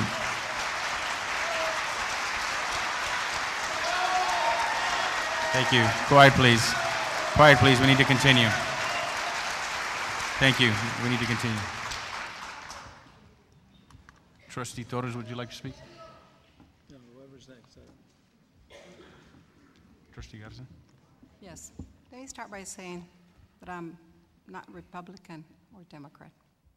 I serve as a nonpartisan. And in the office of Mr. Farenthold, I represent everybody because I work for everybody. I believe that we've had a wonderful partnership, and there's no need to separate. But with that being said, I think we need to work as we're separating and get the best deal for our community. We need a transition team that can tell us what we have, what will happen. We don't know if the taxes are going to double or triple. It's nonsense to say that. Nobody knows. We haven't hired anybody to tell us that. We don't know our assets. Quiet, please. We don't know we haven't had an analysis. How can you in good conscience sell your business if it was personal without knowing how much you have? How can you in good conscience not give a thought to what you have before you. I think we need a good transition team that will tell us exactly what we have. We need a good negotiating team. We have wonderful attorneys in our team. Mr. Oliveira is one of the best. Why do we have to serve UT? Why don't we serve our community? Why don't we get the best deal? Quiet, please. Quiet, please. Yes. Quiet, please. Allow her to speak. We had a good deal. And there's nothing wrong with what we had. And Quiet, we'll have it please. for another 4 years. Let her speak, please. Everybody got a chance to speak. Thank you. I gave Dr. Robles my attention. I think we all should respect everybody's decision. The reason why the board is comprised of 7 people from different parts of the community is because we all bring something new to the table. Not everybody's perfect. Not everybody knows everything. Quiet, please. We are listening to the community, sir. Quiet, please. Quiet, please. Quiet, please. Quiet, please. When people voted us in, people spoke. Quiet, please. Exactly. If that's the way you feel, then you have another opportunity to vote again. That is our Please democratic. be quiet. If not, I'll ask you That's to be our removed. democratic way. Please. I appreciate all of you coming here. I've listened to all of you. And everything you all said means a lot to all of us. We're not taking this decision lightly. This is serious. None of us get paid for this. The stress level has been so high. We're all trying to do the right thing. Trust me. I don't remember having a referendum when the partnership came into play. Maybe we should have had one. But we're here to serve everybody in the community. I thank you for coming, and thank you for your time. Thank you, Trustee Garza. Dr. Lozano? I'll reserve my comments for later. That's okay. Trustee Oliveira? Yes, and thank you, Mr. Chairman. And I got to tell you, I've been on this board now 16 and a half years, and the first 16 years flew by compared to the last 6 months. It's been, I think it's been the roughest time of my life. And, you know, I'll say something to start out. I truly believe and hope that everybody who serves on this board serves because they love this institution as much as I do. They love the students that go here as much as I do, and they care for the students as much as I do, and as much as my father did, who was president of this institution from 1972 to 1980. And I will tell you something else, that my greatest fear here tonight was that the community wasn't going to turn out, and that because of apathy, they weren't going to care, and they weren't going to show up, and I couldn't sleep last night just dreading that we were going to have 20 people in attendance here. So I can't tell you how happy I am that all of you took time from your jobs, all of you took time from your families. I know you all are hungry, and I wish we could have food in here, but no food allowed in the auditorium. But I appreciate everybody coming here and listening, and both sides. I mean, it's a democracy in both sides. And let me tell you, this decision has weighed on me heavily. And I'll tell you, from the beginning, I've supported this partnership. I worked hard as chairman to keep this partnership together. For reasons out of my control, you know, we didn't send back a partnership agreement, the agreement that we passed to the UT Board of Regents. They had no choice but to vote at the November meeting to terminate this partnership. And I got to tell you, it was one of the most depressing days of my life. But then we got a second chance because we have a chancellor who cares. Chancellor Francisco Figueroa, you heard from Arturo Farias, is from Laredo, Texas. He's one of us, and he reminds me a lot of my dad because he You can just see it in his face. You can hear it in his words. He cares for the kids of South Texas. Let me tell you something. I go to a lot of functions with the chancellor. I attend a lot of things, and I haven't been to one function where he hasn't mentioned the University of Texas at Brownsville and how much he wants to help them. And I can tell you from having served on this board for 16 years and having served under a number of chancellors, that hasn't always been the case. So Chancellor Cigarroa has now given us a second chance. And I believe that second chance is with the unification model. And that unification model, so everything is clear, and there's been a lot of things, and I've heard a lot of things tonight that I believe are misconceptions. We don't have to give away any buildings. The buildings aren't going anywhere anyway. I mean, it's not like they could pick up this building and take it to Austin, although I'm sure they would like to. But that's not going to happen. The Chancellor has offered in a letter, and I'll be happy to display that letter. We have an Elmo here. But the Chancellor has offered in that letter, either we can deed these buildings or we can lend them to the University of Texas for as long as they educate our students, our kids that are going to be using these buildings. And let's not lose sight of that. And so for anybody to say we have to give away our buildings to do this unification, that's not true. And I would never vote for that. I've heard the community, that's a concern. It was taxpayer dollars that built many of these buildings, and I understand that, and so let's put that myth to rest right now. We don't have to give away our buildings. The second thing that is a certainty is that under this unification plan, your taxes will go down approximately 2/3 immediately. And that's not, some number somebody cooked up. The only thing we would have to pay, and I wish University of Texas would find the money to pay off our bond debt, and I think they wish they could too. I know that the chancellor's told me, he goes, David, I wish I had the money. I'd do it in a second. Unfortunately, that can't happen. But think of it, your taxes are going to go down. If we pass this tonight, this unification, Representative Oliveira and Senator Lucio will carry a bill that almost surely will pass, and that bill will create this single entity and could go into law September 1st, and September 1st your taxes could go down 2/3.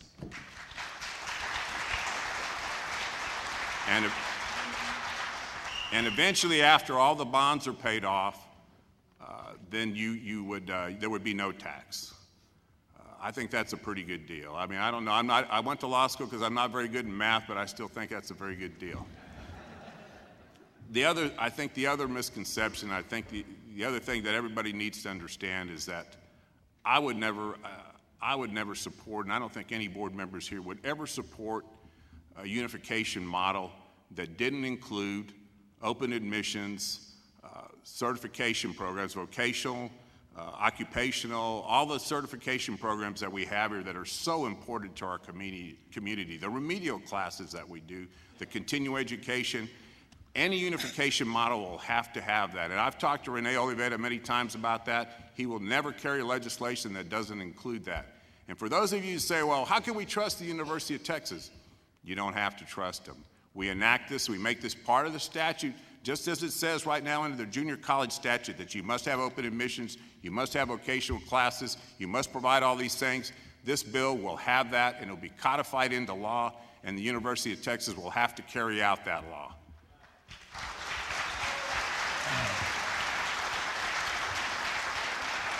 So if anybody tells you, well, how can we trust, how is this going to happen? It's going to be the law. It's going to be the law of the land, and that's the only way it's going to get it's going to get passed. So I think everybody needs to rest assured about that.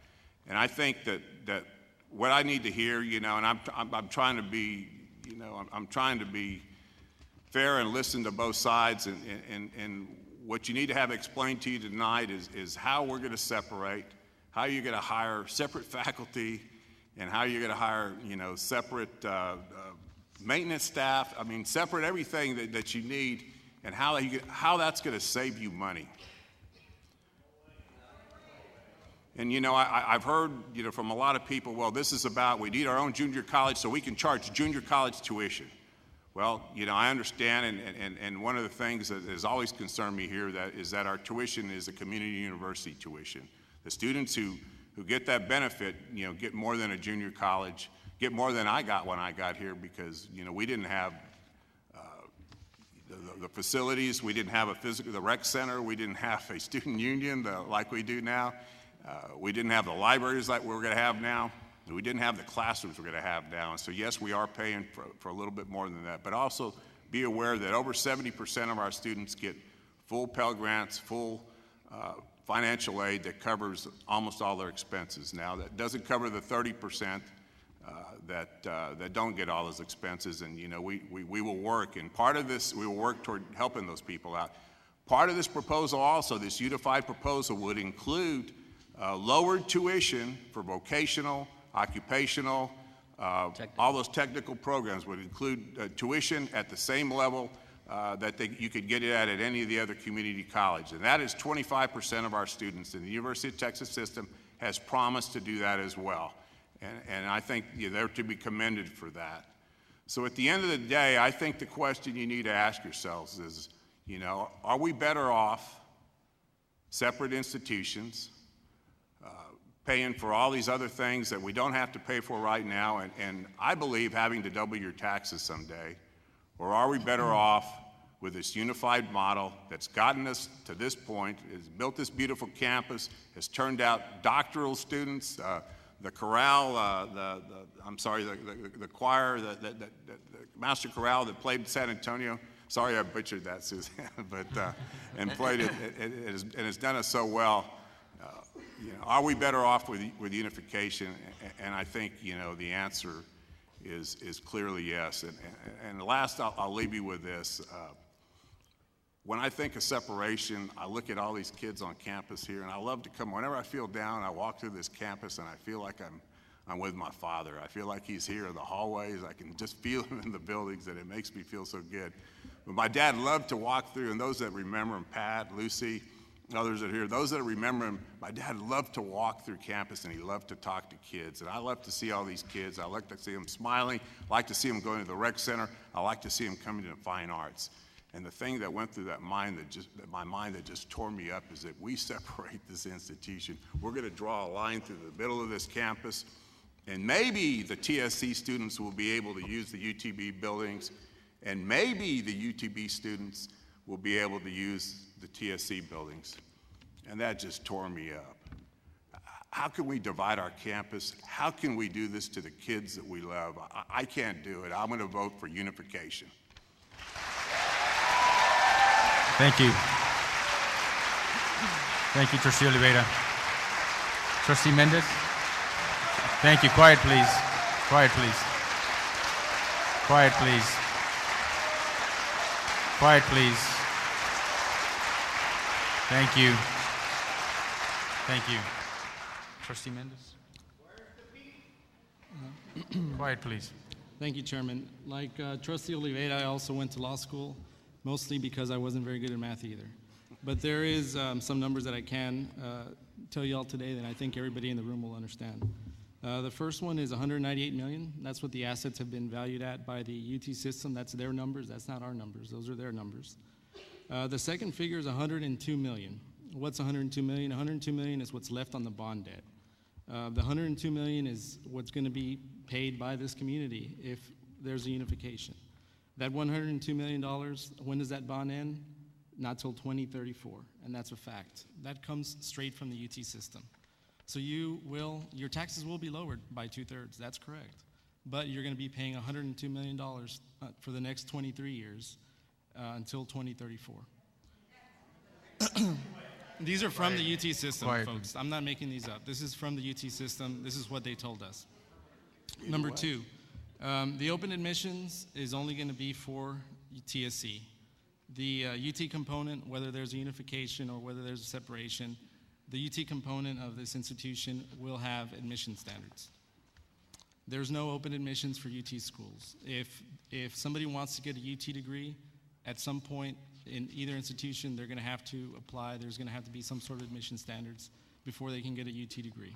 UT is not offering open admissions for a UT degree. Quiet, please. Let him speak. Everybody gets their turn to speak. Number 3, the accreditation issue. Neither UTB, if there's a separation, neither UTB or TSC will be accredited, okay? Both institutions would have to apply for accreditation. The accreditation process is it's a process that takes a couple years. This is what's been told to us by the UT system, folks, again, please. I'm not making this up. This is all facts that we've been told by the UT system. So if there's a separation, neither entity will be accredited. If there's a unification, that new institution will also need to apply for accreditation. The only way that accreditation is going to stay at this institution is if it stays the same. Now, I think that a lot of the trustees actually wouldn't mind things to stay the same, but that's not on the table. UT hasn't given us that option.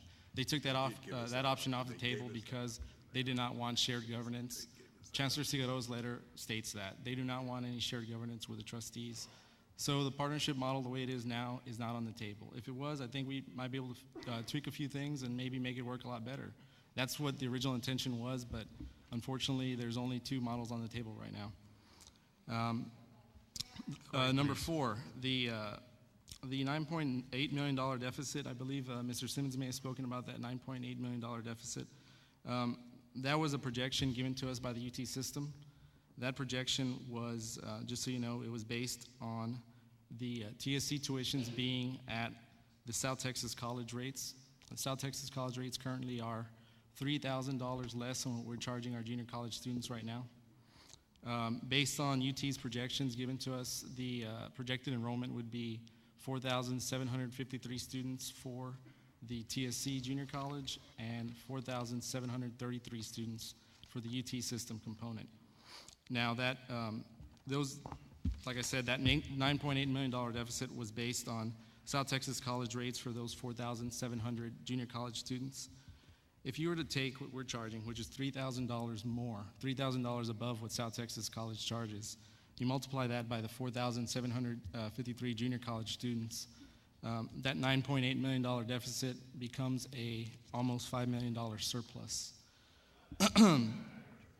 Those are just facts given to us by the UT system. Again, I'm not making this up. I'm the neutral person on this board, so please give me this respect. Number 5, the lower tuitions that are on the table on the unification model. Those lower tuitions are only for a few hundred of the proposed 4,700 junior college students. The lower tuitions are it's not across the board for all junior college students. It's not going to be across the board for all 4,700 students. It's only going to be for certain certificate and degree programs.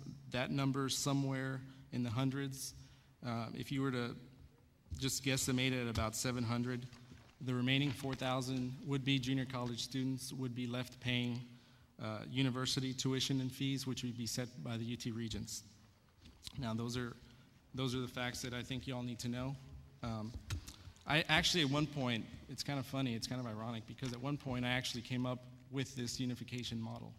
My unification model is actually a bit different, though.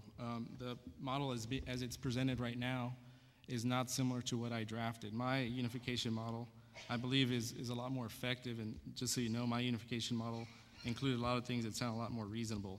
First one was an assumption of the debt, that $102 million bond debt that I spoke about. My unification model included an assumption of that debt. Unfortunately, though, that's not on the table in the model that's being proposed. Second, my unification model proposed tuition for all junior college students. That would be about 4,700 junior college students. My model proposed that tuition for those 4,700 students to be set at no more, it would be a cap, at no more than the state average of junior colleges. That's a lot less than what we're paying now. And if that were the case, then I was willing to consider a gift or I guess you could say a holding in trust or lease of the assets in exchange for that, but that's not on the table either. Thirdly, my unification model did include a lease of the assets. The lease of the assets is something that might be possible, but it's not on any of the resolutions that have been adopted by the entities that have presented us with these resolutions. Number 4, the last thing on my unification model, which I think is absolutely important for all the students in this region, is to have local control of the junior college programs, to have local control and input. This is local control and input.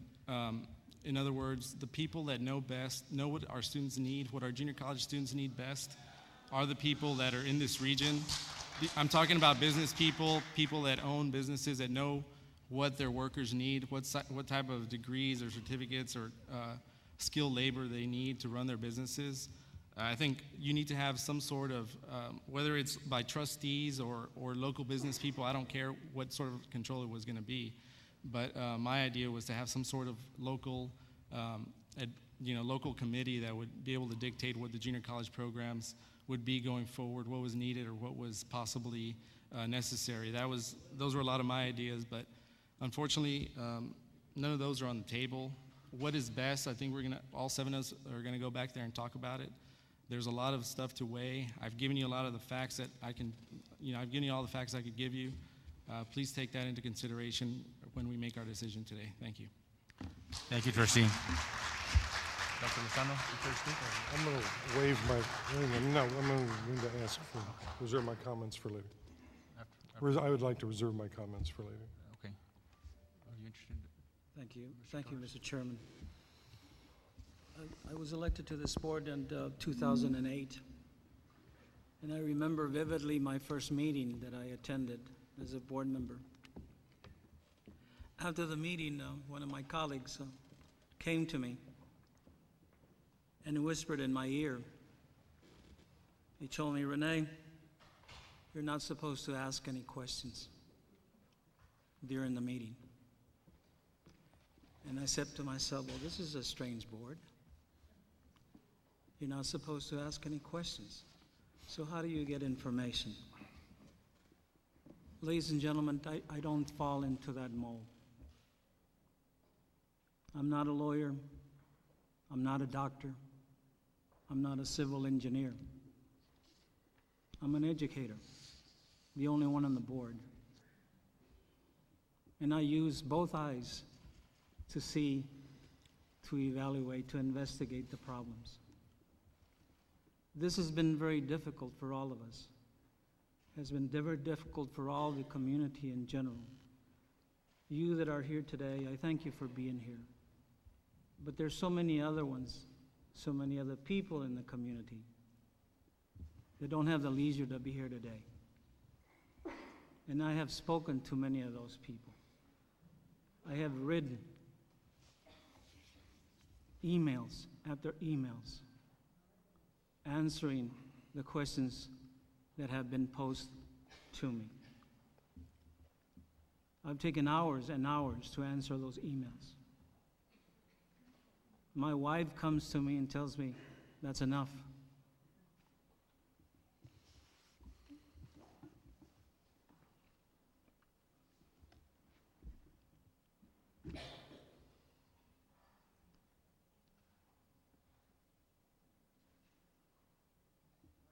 Forgive me, but I cry over a good steak just like Henry Fonda, or yes, I think it was Henry Fonda.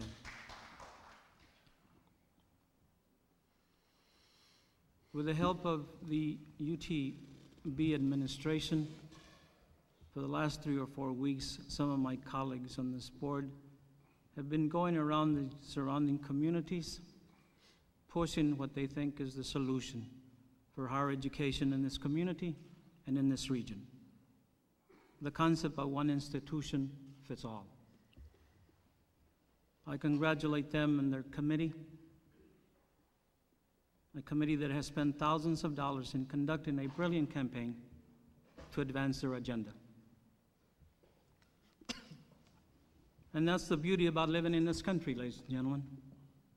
Regardless of where you stand on an issue, you have the freedom to express your opinion. Having said that, I too have an opinion, but what I don't have is the backing of the UT Brownsville administration or the resources to advertise my opinion. So I thank you for being here this evening, so you can hear the other side of the story, at least to hear my opinion. And you can hold your comments or your boos till I finish. In defense of the UT system, they have not demanded from us to choose one option over the other, but rather to choose one option of the two. As far as I'm concerned, if we do separate, it'll be a separation of collaboration and not a separation of isolation. And the reason I say that is because we will still need each other. The UT system is willing to work with us, and we are willing to work with them. The pressure, ladies and gentlemen, the opposition is coming from the local administration and not from the UT system in their defense. And the deadline to do this is not March the 15th. Since this is a special item, there is always the possibility of emergency legislation.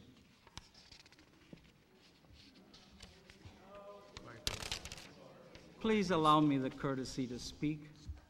I sat here and listened to all the speakers, and I didn't say anything. Most of you are educated people here. Can you please give me the courtesy?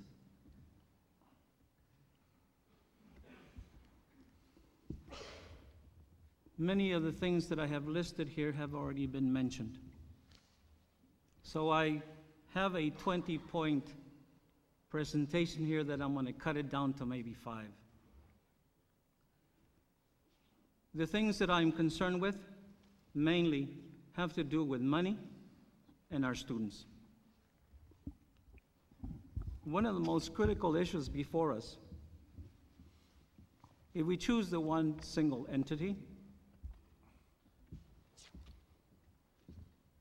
we are going to have to give up all our assets, or our TSC assets, all your assets, the taxpayers' assets. Again, in defense of the UT system, they are not demanding or have ever demanded for us to give them our assets.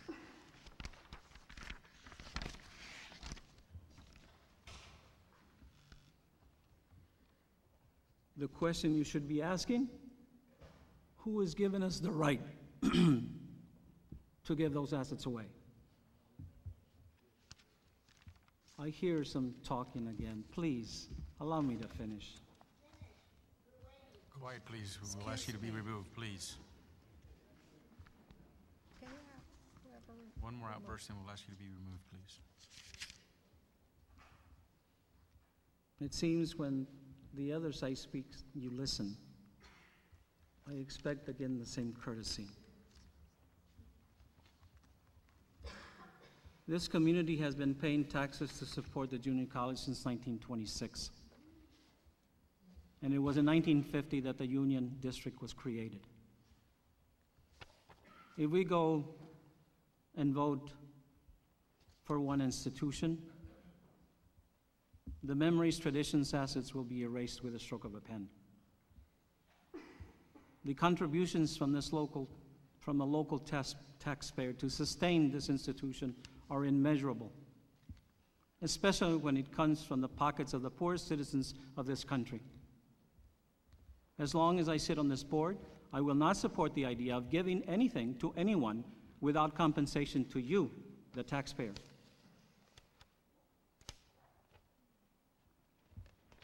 You've also have been hearing that the state of Texas is responsible for paying the rent to TSC.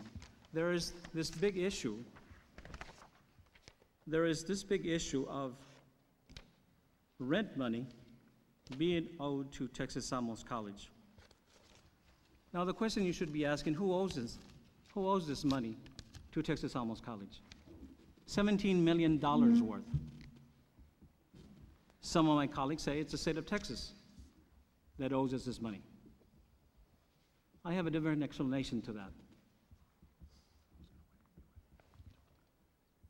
UTB has a contract with TSC, which is under the umbrella of the UT system. UTB, within the partnership agreement, has an agreement with TSC to pay the rent. The UT system had agreed this money is owed. The state of Texas says, we don't owe you that money. It's a UT system. When you go to the UT system, they say, we don't owe you that money. You're talking about $17 million. We cannot just turn the other way and not get paid. Somebody has to pay. The UT system has made it clear that they will take our assets, but will not take our debt. One of the carrots that has been used to convince you to support a one autonomous institution is the fact that the UT system will phase out the taxing district. The question you should be asking, when does that phase out begin and when does it end? I think somebody mentioned this earlier. The taxpayer, the local taxpayer, will continue to pay taxes until the $68 million bonds are retired. Now, how long does it take to retire those bonds? According to UT system research, it will take at least 25 years. So what does this mean to us, the local taxpayer? It means that we would have to continue to pay those bonds until we retire those bonds. We will continue to pay taxes. That means we will be subsidizing one of the richest institution systems in the country for the next 25 years. A clear example of the poor giving to the rich, and a clear example of taxation without representation.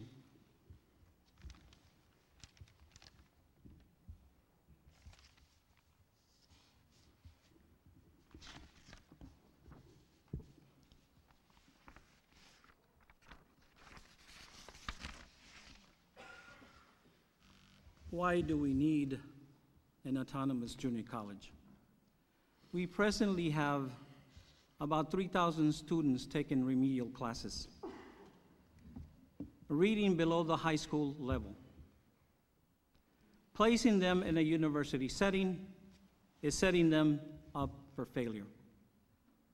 History shows that it's suicidal. We have a 50% dropout rate, and UTB has a 17% graduation rate. The profile of student that we service in this institution is desperate, or is in desperate need of a true junior college, where they can get personal attention and where the teacher and student ratio is small. Today, some of our professors are teaching core courses with 50+ students, and that's not acceptable for a junior college classroom. What no one has mentioned is the fact that Corpus Christi has 2 colleges, and the university there is ranked among the best in the West region of the United States. Del Mar Junior College and Corpus Christi A&M work well with each other and has done so since 1991. We can say the same thing about Laredo Junior College and Laredo International.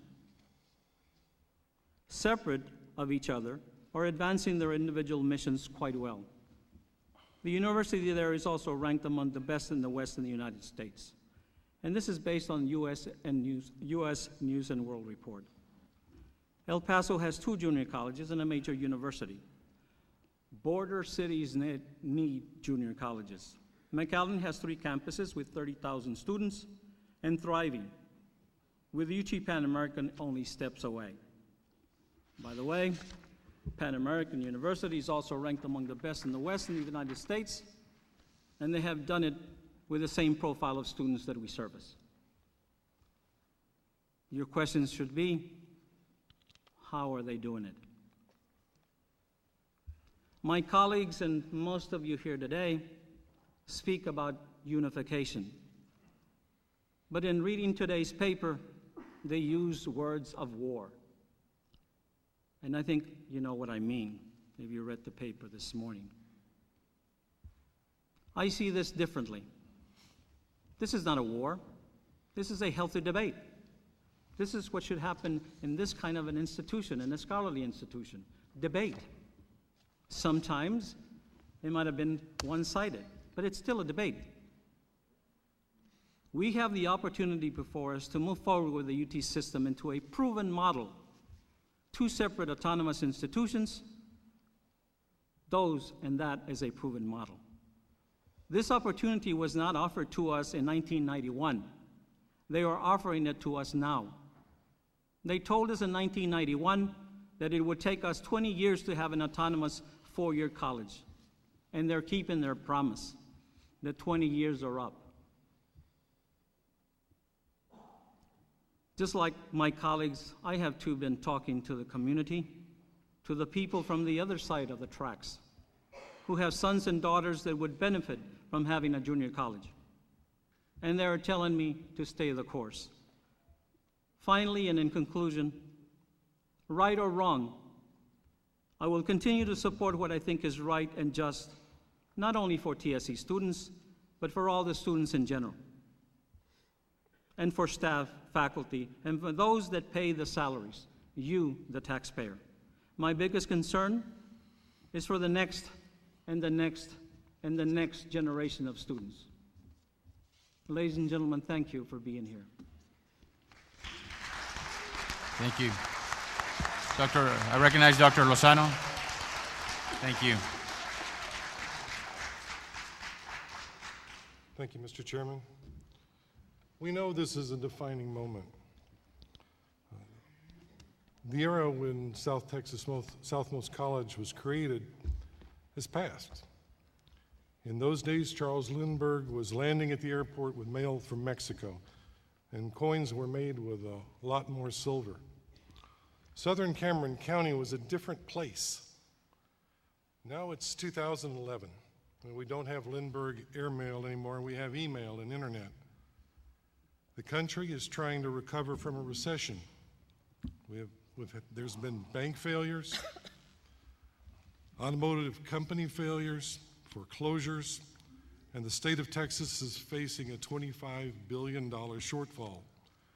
There are going to be budget cuts, and we are all serving in one of the poorest counties in America. If that wasn't enough, there's a raging drug war in Mexico. This past fall, we lost one of our students who was traveling in Mexico to visit family to that war. And just this week, we've lost one of our brave graduates we recognized with a moment of silence earlier tonight, as he was working in Mexico to protect us from that war. Our challenge is to provide opportunity for higher education in this present environment. We need to educate our students to prepare them for the future. This is not the time to divide the house. Simply put, I do not believe that separating UTB and TSC will achieve better opportunity. UTB, TSC is an economic engine for Southern Cameron County. UTB spent over $87 million in salaries and benefits for over 2,500 total employees. TSC spent over $900,000 in salaries and benefits for 24 total employees. This is the time to invest in the future and unify UTB-TSC into a single entity. It will be the best for the students, the faculty and staff, and Southern Cameron County. We know this is a defining moment, and I would like to make a motion that we waive executive session and we have our discussion and debate in public. These people deserve it. I second that motion. Thank you. Thank you, Dr. Lozano. Thank you.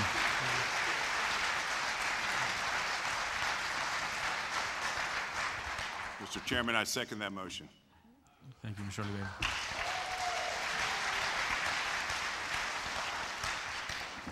I'd like to clarify one thing.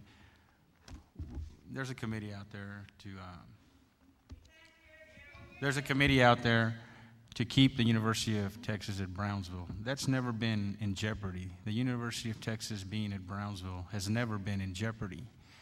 The University of Texas at Brownsville is established by state statutes. What has been in jeopardy these last couple of months is Texas Southmost College and its role and mission in the community. And that's one thing we need to understand.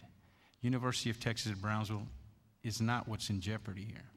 It's Texas Southmost College and its role and mission. We've talked a lot about the University of Texas taking over the junior college role and mission. But the detail there is the lower tuition and fees is only being offered to the vocational, the technical, and the associates in applied technology. So we're talking about giving away all our community assets, having the privilege to continue to pay the debt service for 20-some years going forward. But then the other 4,000 junior college students are also going to have the privilege of paying university tuition and fees for the rest of the existence of this institution. That's a problem. Our junior college tuition and fees are the highest in the state. And that is an injustice to our community, to our young students who get in debt trying to get their education. The numbers that were analyzed along with the University of Texas system with their enrollment projections show us that going forward, at the rate of the tuition and fees that we have now, Texas Southmost College, standing alone with a partnership for certain services and facilities with the University of Texas at Brownsville, would actually have a surplus. The break-even point is 20%. The financial analysis that we have show that Texas Southmost College, standing autonomous with contracts for services along with the University of Texas system, or University of Texas at Brownsville, would allow us to lower the tuition and fees for all the junior college students, we're talking the 4,750 students, by 20%. Our community deserves that. It's their taxes. And then we don't lose out on anything because we have two institutions. We have two options, the junior college and the university option. We're not at a disadvantage to any other community. Every other community of our size has the both options. It should be the student's choice. If we continue to have high junior college tuition and fees, our students are going to start leaving the district to get their junior college. At this time, there's exactly 740 students from our junior college district that are enrolled at TSTC in Harlingen. 740. Those are people that we have not served. And we're failing them by not serving them. And if we continue with high tuition and fees, our students are going to start taking online courses, and we're going to be losing a lot of students from the junior college role and mission.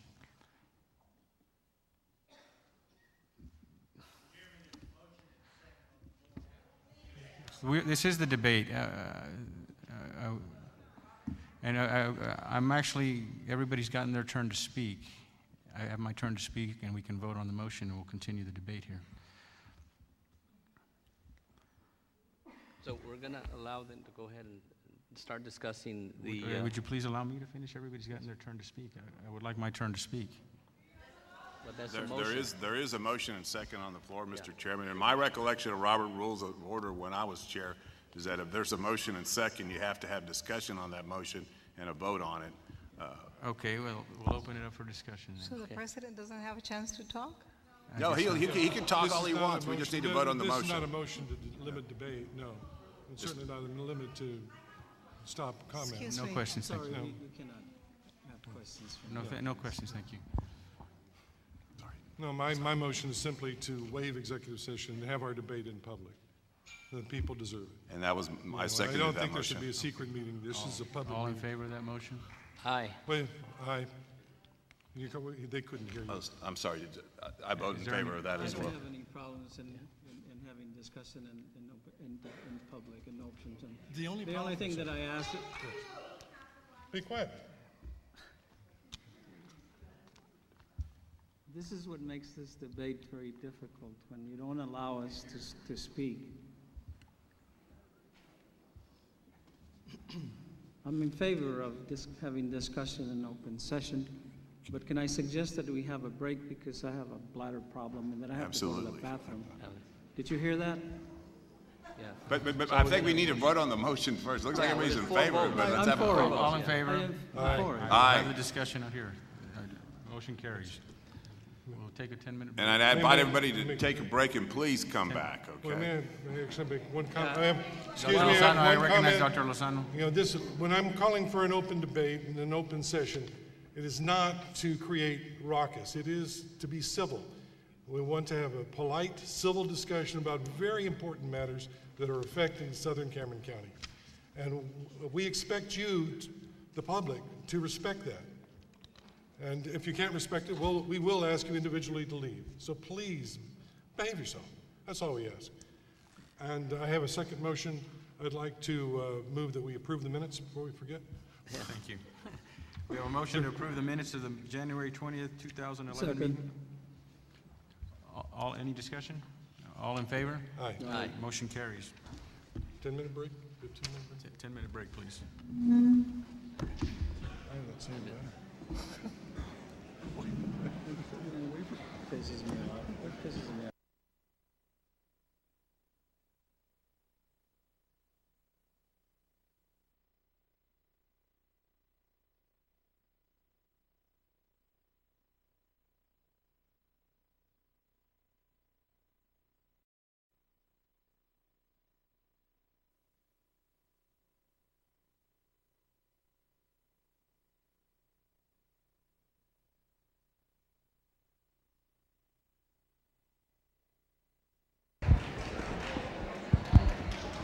We'd like to continue, please. Please take your seats.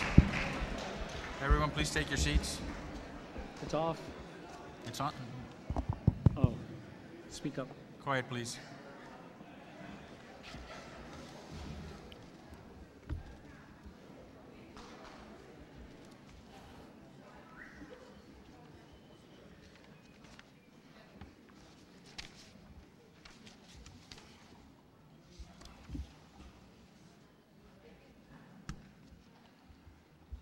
I'd like to clarify to the audience that the public comment session is over, so going forward, we would please ask you to remain silent. I'm going to jump to item number 6. We have a little bit of business we have to take care of and get out of the way because our auditors have been here waiting for that. Item number 6 is the audit committee. Acceptance of the comprehensive annual financial report and audit of Texas Southmost College District for the fiscal year ending August 31st, 2010. I call on Mr. René Torres to give us a report, please. Thank you, Mr. Chairman. The audit committee met on Monday, February the 14th, present with Adela Garza, Francisco Rendon, Elias Villarreal, Antonio Juarez, Dr. Alan Alvis, Norma Ramos, Nancy Saldaña, Carlos Pesero, and Padillo, Brown, and Hill, and myself. The first item discussed was the comprehensive annual financial report and audit for Texas Southmost College District year ending August 31st, 2010. The district has completed the process of compiling a comprehensive annual fiscal financial report, and also known as the CAFR, for your approval and for submission to the Government Finance Officers Association, GFOA. This will be the 4th consecutive year that the district has submitted the CAFR to the GFOA for the certification of achievement, or the certificate of achievement, and has received the award in the past 3 submissions. The district financial reports according to procedures and internal controls are audited annually by an independent auditing firm. This year's audit was conducted by the firm of Patillo, Brown, and Hill, Mr. Carlos Pesero and Mr. Paulo Bansaldua. Padillo, Brown, and Hill engaged in an audit, and Mr. Bansaldua is here this evening to answer any questions you may have. Patillo, Brown, and Hill has submitted this year's audit, and we're pleased to report that the district has once again earned an unqualified opinion or a clean opinion. Many thanks to the TSC Finance Office and to the TSC District Office staff for all their time and assistance in completing this report. At this time, I would like to introduce Mr. Bansaldua to give a brief overview and to answer any questions you may have. Thank you. Of the board. Again, my name is Paulo Basaldua, and I'm with the firm of Patillo, Brown, and Hill. I was the audit manager in charge of your engagement. Overall, I bring nothing but good news. There are 3 separate opinions that are being disclosed within the financial report. All 3 opinions are unqualified, As it was mentioned earlier, it is considered a clean report.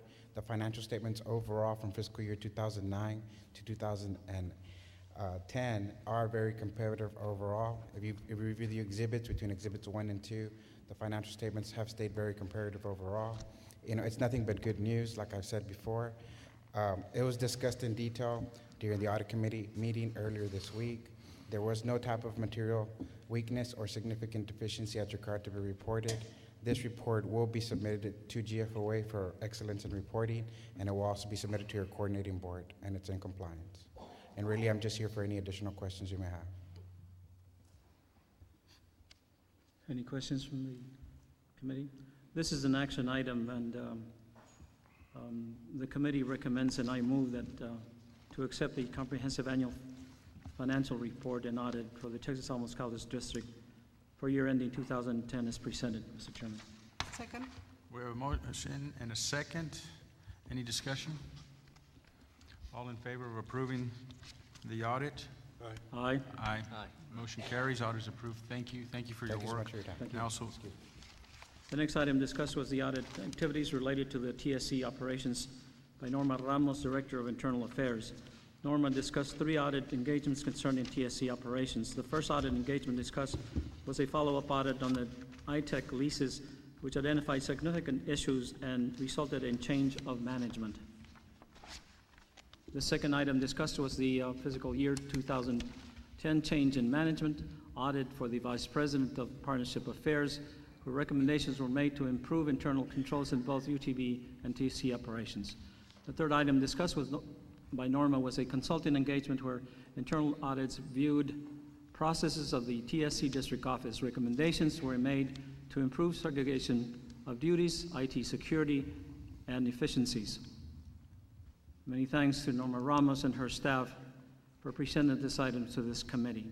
One of the things that I wanted to mention is that relating to ITech business was the fact that there was a lawsuit involved in this area of management, and the lawsuit was settled, but the results of that lawsuit were never brought to this board.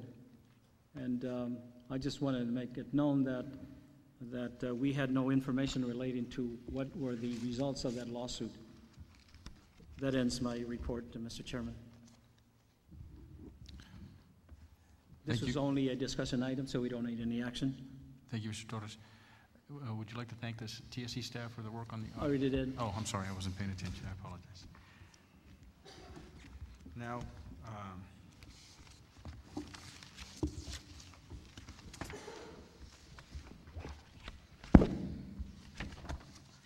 we can go back now to discuss the issues before us having to do with the relationship with the University of Texas at Brownsville.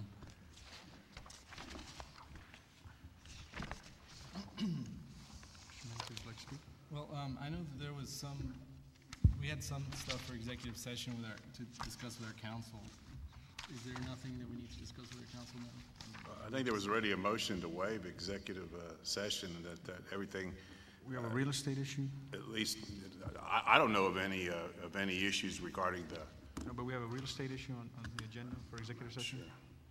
But I think, since all these folks are here, we could take the real estate issue up later. Since all these folks are here and want to know what we're going to do, I think we ought to just jump right into the discussion on what we're going to do with these 2 options that are in front of us. And so I would move that we discuss it. I would also move that we could discuss the 2 since they're both interwoven. And I say that the 2 options that are here, I think they're listed in 2 different agenda items, but doesn't make any sense to discuss them separately since they're so intertwined. So my motion would be to combine discussion of the 2 entities and the separation option and the unification option.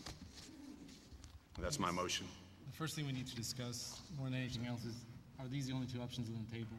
Is there anything else? Is there any other options that are feasible?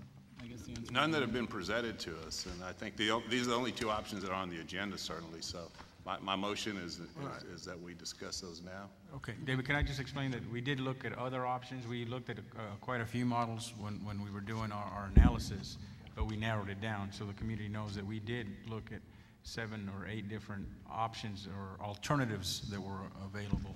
And this is what it's narrowed down to, just so the community knows that we tried to discuss all of the alternatives that were out there.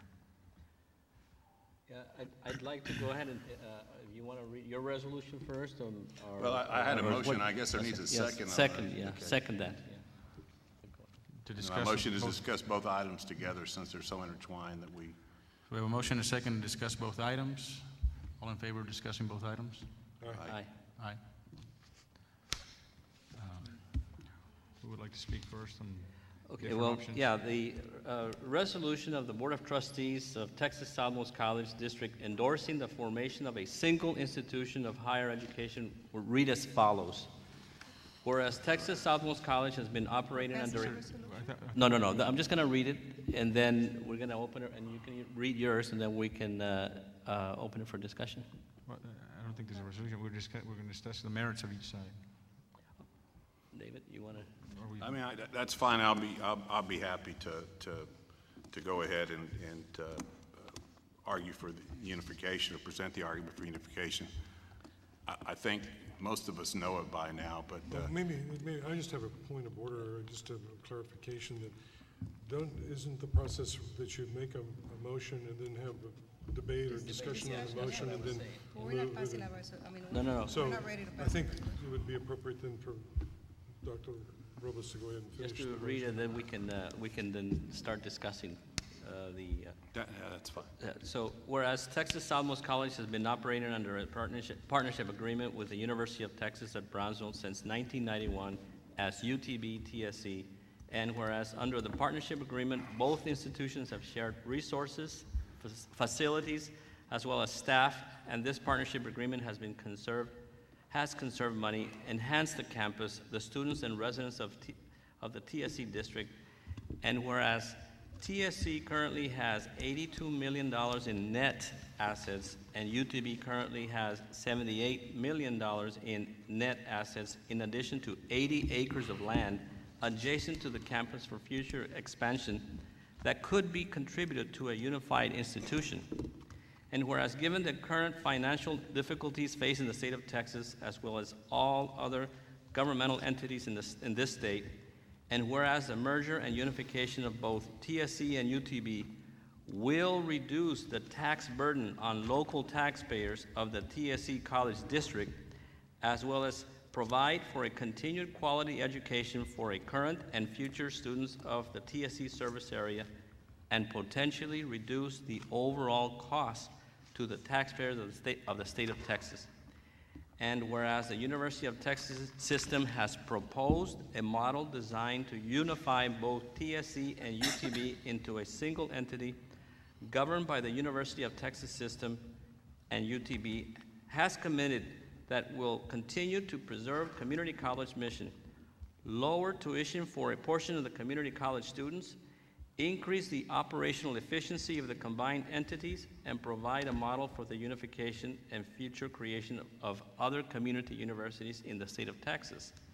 And whereas the Board of Trustees of TSC finds that the merger and unification of both institutions would be in the best interests of the residents, students, and taxpayers of the TSC district, now therefore be it resolved by the Board of Trustees of Texas Southmost College District that the board authorizes its Partnership Affairs Committee to negotiate terms of an agreement and legislation to implement the merger and unification of both institutions into a single entity to accomplish the goals of this resolution. That will be the unification resolution. So I'll pass the floor. That's your motion? No, He was just you have presenting. the other one, yeah. The other one, you have, where's your other resolution?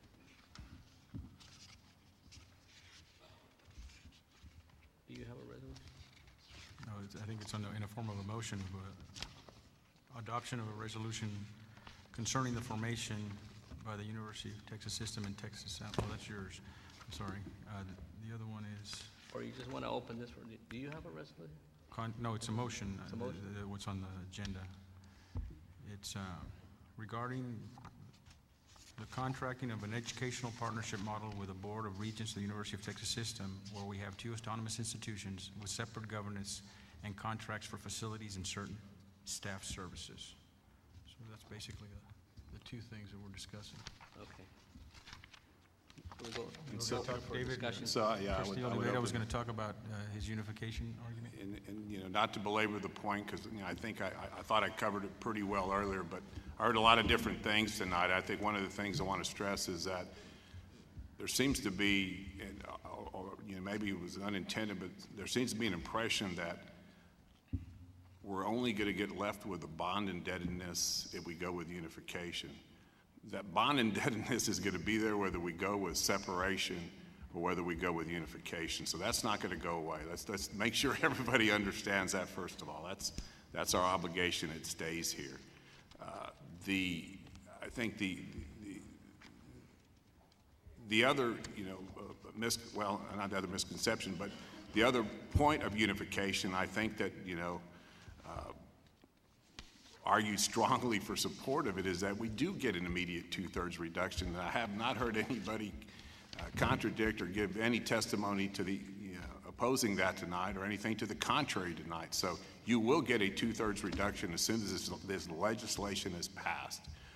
Yes, I would love for the University of Texas System to come in and take that bond debt, but frankly, they didn't pass the bond issue. It's not their obligation. Irregardless, when you look at things and you look at, you know, just weigh these propositions side by side, if you're going to have the bond debt anyway if you separate, and you're not going to get a tax break, because under separation, as I understand it, there's a proposal, and frankly, you know, I want to put that up on the ELMO a little bit. There's a proposal that the chairman has put out there, a proposed budget that he's come up with that shows Texas Southmost College with that shows them with a surplus, and he is represented, and I think I saw in the newspaper today that this was the one proposed by the University of Texas, and that it shows us with a surplus of I don't know how many million. First of all, the analysis done by the University of Texas System does not show any surplus if we separate. In fact, it shows a $9.8 million deficit. So let's get that straight. And so I think, you know, what everybody needs to understand is that bond indebtedness is not going anywhere. It's going to stay with us under either proposal. You get a 2/3 tax break if you go with the unification approach. Secondly, the proposal that maybe this is a good time, if I could, I'd like to put it on the screen. Mr. Chairman, I've got your proposal here that I think it'd be good for all of us to look at, so we can. But the 9 million would be if you reduced tuition by half. Correct. Now, There would be a excuse me. $9.8 million deficit if you reduced existing tuition by half. That is correct. That is what that. Unless UT lied to us. So we would have a deficit of 9.8 million if we reduce the tuition by half. We could reduce the tuition by half, but there would be a deficit. If we left it as is, then there would be a surplus. And the argument that I've been hearing for the last 6 to 9 months is this is all about reducing tuition to South Texas Community College levels. And so the analysis that UT did was based upon that, because they heard that from you, they heard that from us, and so it was based upon your desire to return all that, to return to the same community college tuition as South Texas Community College. And then you sent us this, and I'd like to put this on the screen so that everybody can see it.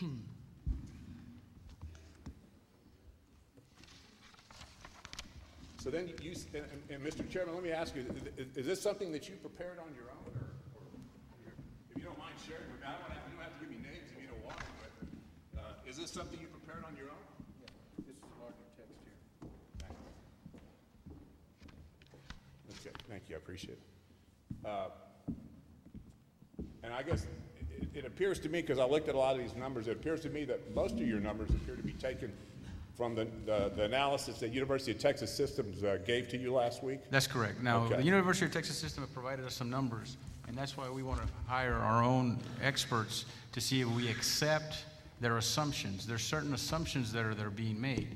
Now, On the top number, which has to do with tuition and fees, I thought you wanted me to explain it to you. If you let me finish, and I'll be happy to let you do yours. Sure.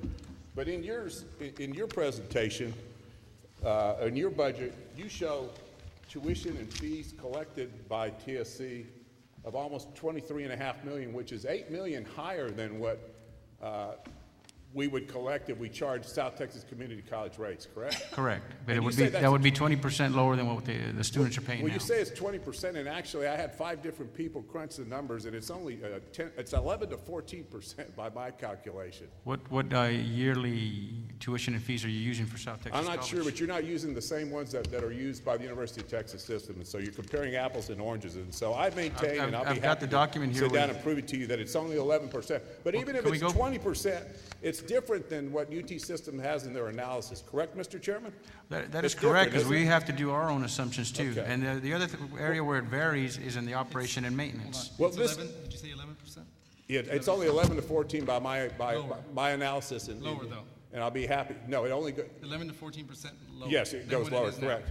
So, but let's keep going. Now, this is important because I've got the document of all the tuition and fees for the state, and it shows that the correct, but Texas Southmost College tuition and fees is $6,100 a year. But your model went down from $6,100 to $4,960. Mr. Chairman, if you would let me finish, you'd have your opportunity to say anything, because your model shows us with a $283,000 surplus, and that's important because at the end of the day, if we separate and your numbers are wrong, and in fact we have a $10 million or $9 million deficit, like I think we're going to have, if you cut tuition and fees by half, are going to do that. So let's go a little bit further down. If you cut tuition and fees by half. Let's look at some of your other assumptions here. You go a little further down. You look at lease revenue here. That's a lease revenue of $1,350,000. Correct, Mr. Chairman?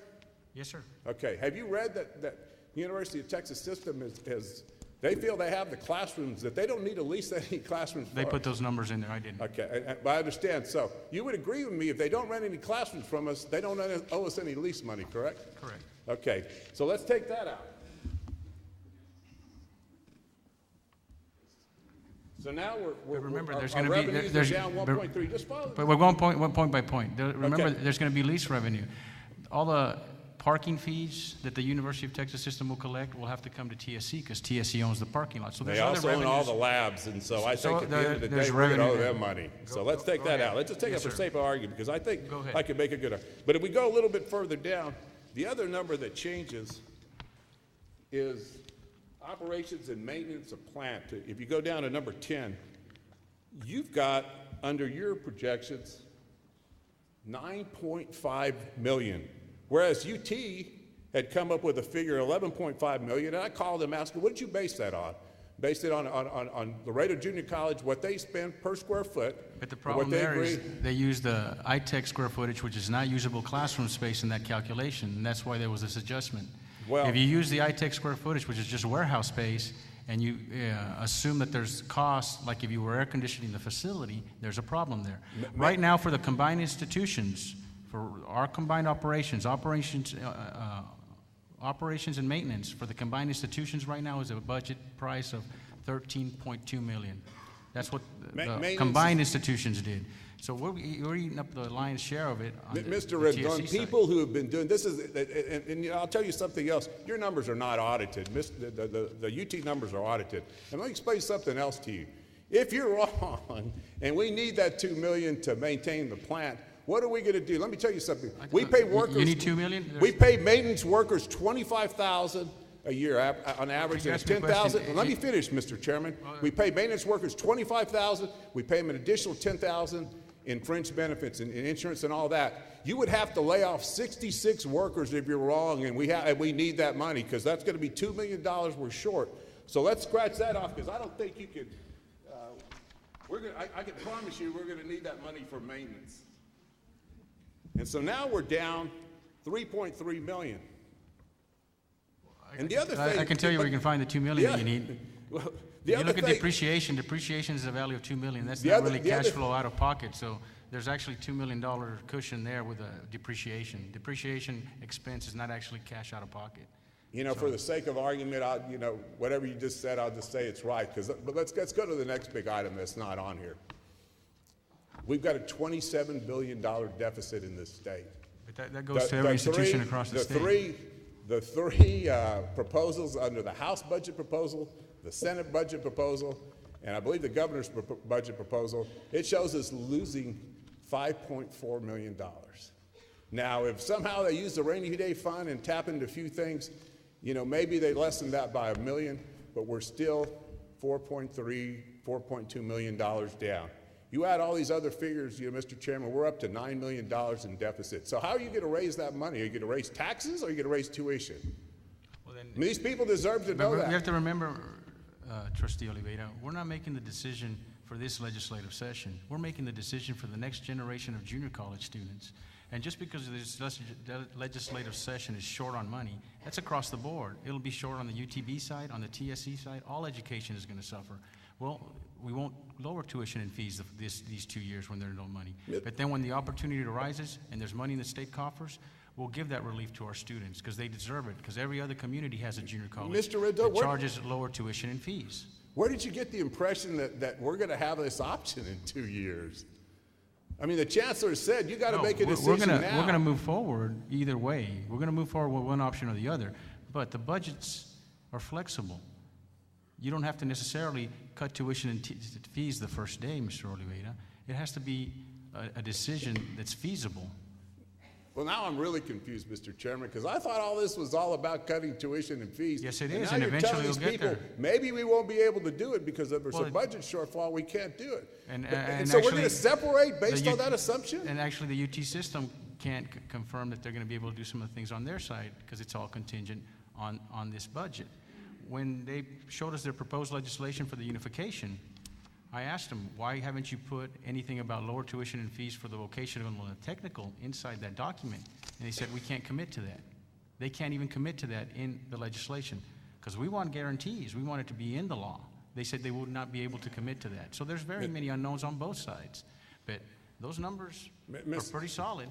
Your numbers, I'm sorry. I mean, you know, I don't want to be rude, but I don't know what kind of economics it is. I don't know whether it's voodoo economics or fuzzy math or what it is, but they don't add up. And you're putting, I'm telling you, you're putting this community in jeopardy because there's going to be, talk to Senator Lucio, talk to Representative Oliveira, there's going to be a deficit. Sir, we you don't have to take my it. word for it. If we would have hired the consultants we wanted to hire on the transition team and you wouldn't have blocked us 2 months ago, we would have had our team in place doing this analysis for us. But you keep blocking the fact that we need to form a transition team to do these things. You're jeopardizing TSC. Mr. Chairman, it's internal sabotage. If you just sent the proposal over that we passed in October, that wouldn't have terminated the partnership. Well, the proposal was to look at that option and other options. And that wasn't your plan. You weren't planning on looking at any other options.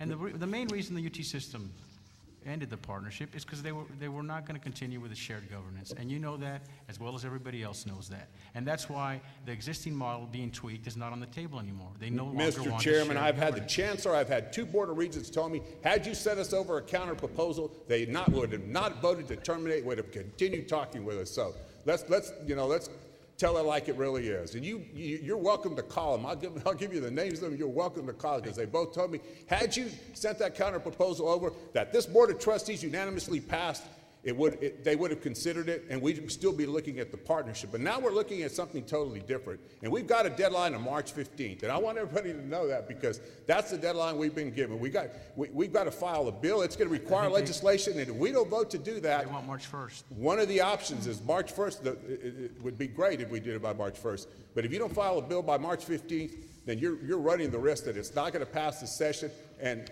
as far as I know, there has been no offer from UT System. And I'll ask our lawyers right now. You sat through those partnership discussions. Did anybody hear the chancellor or any of those people tell you there's no urgency here? You can take your time, and that this option number 1 is going to be open again?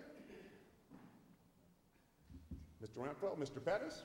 Actually, what they said was that they have drafted proposed legislation that is very, very broad and that they can file it by March 15th to ensure that we are protected, that both parties are protected.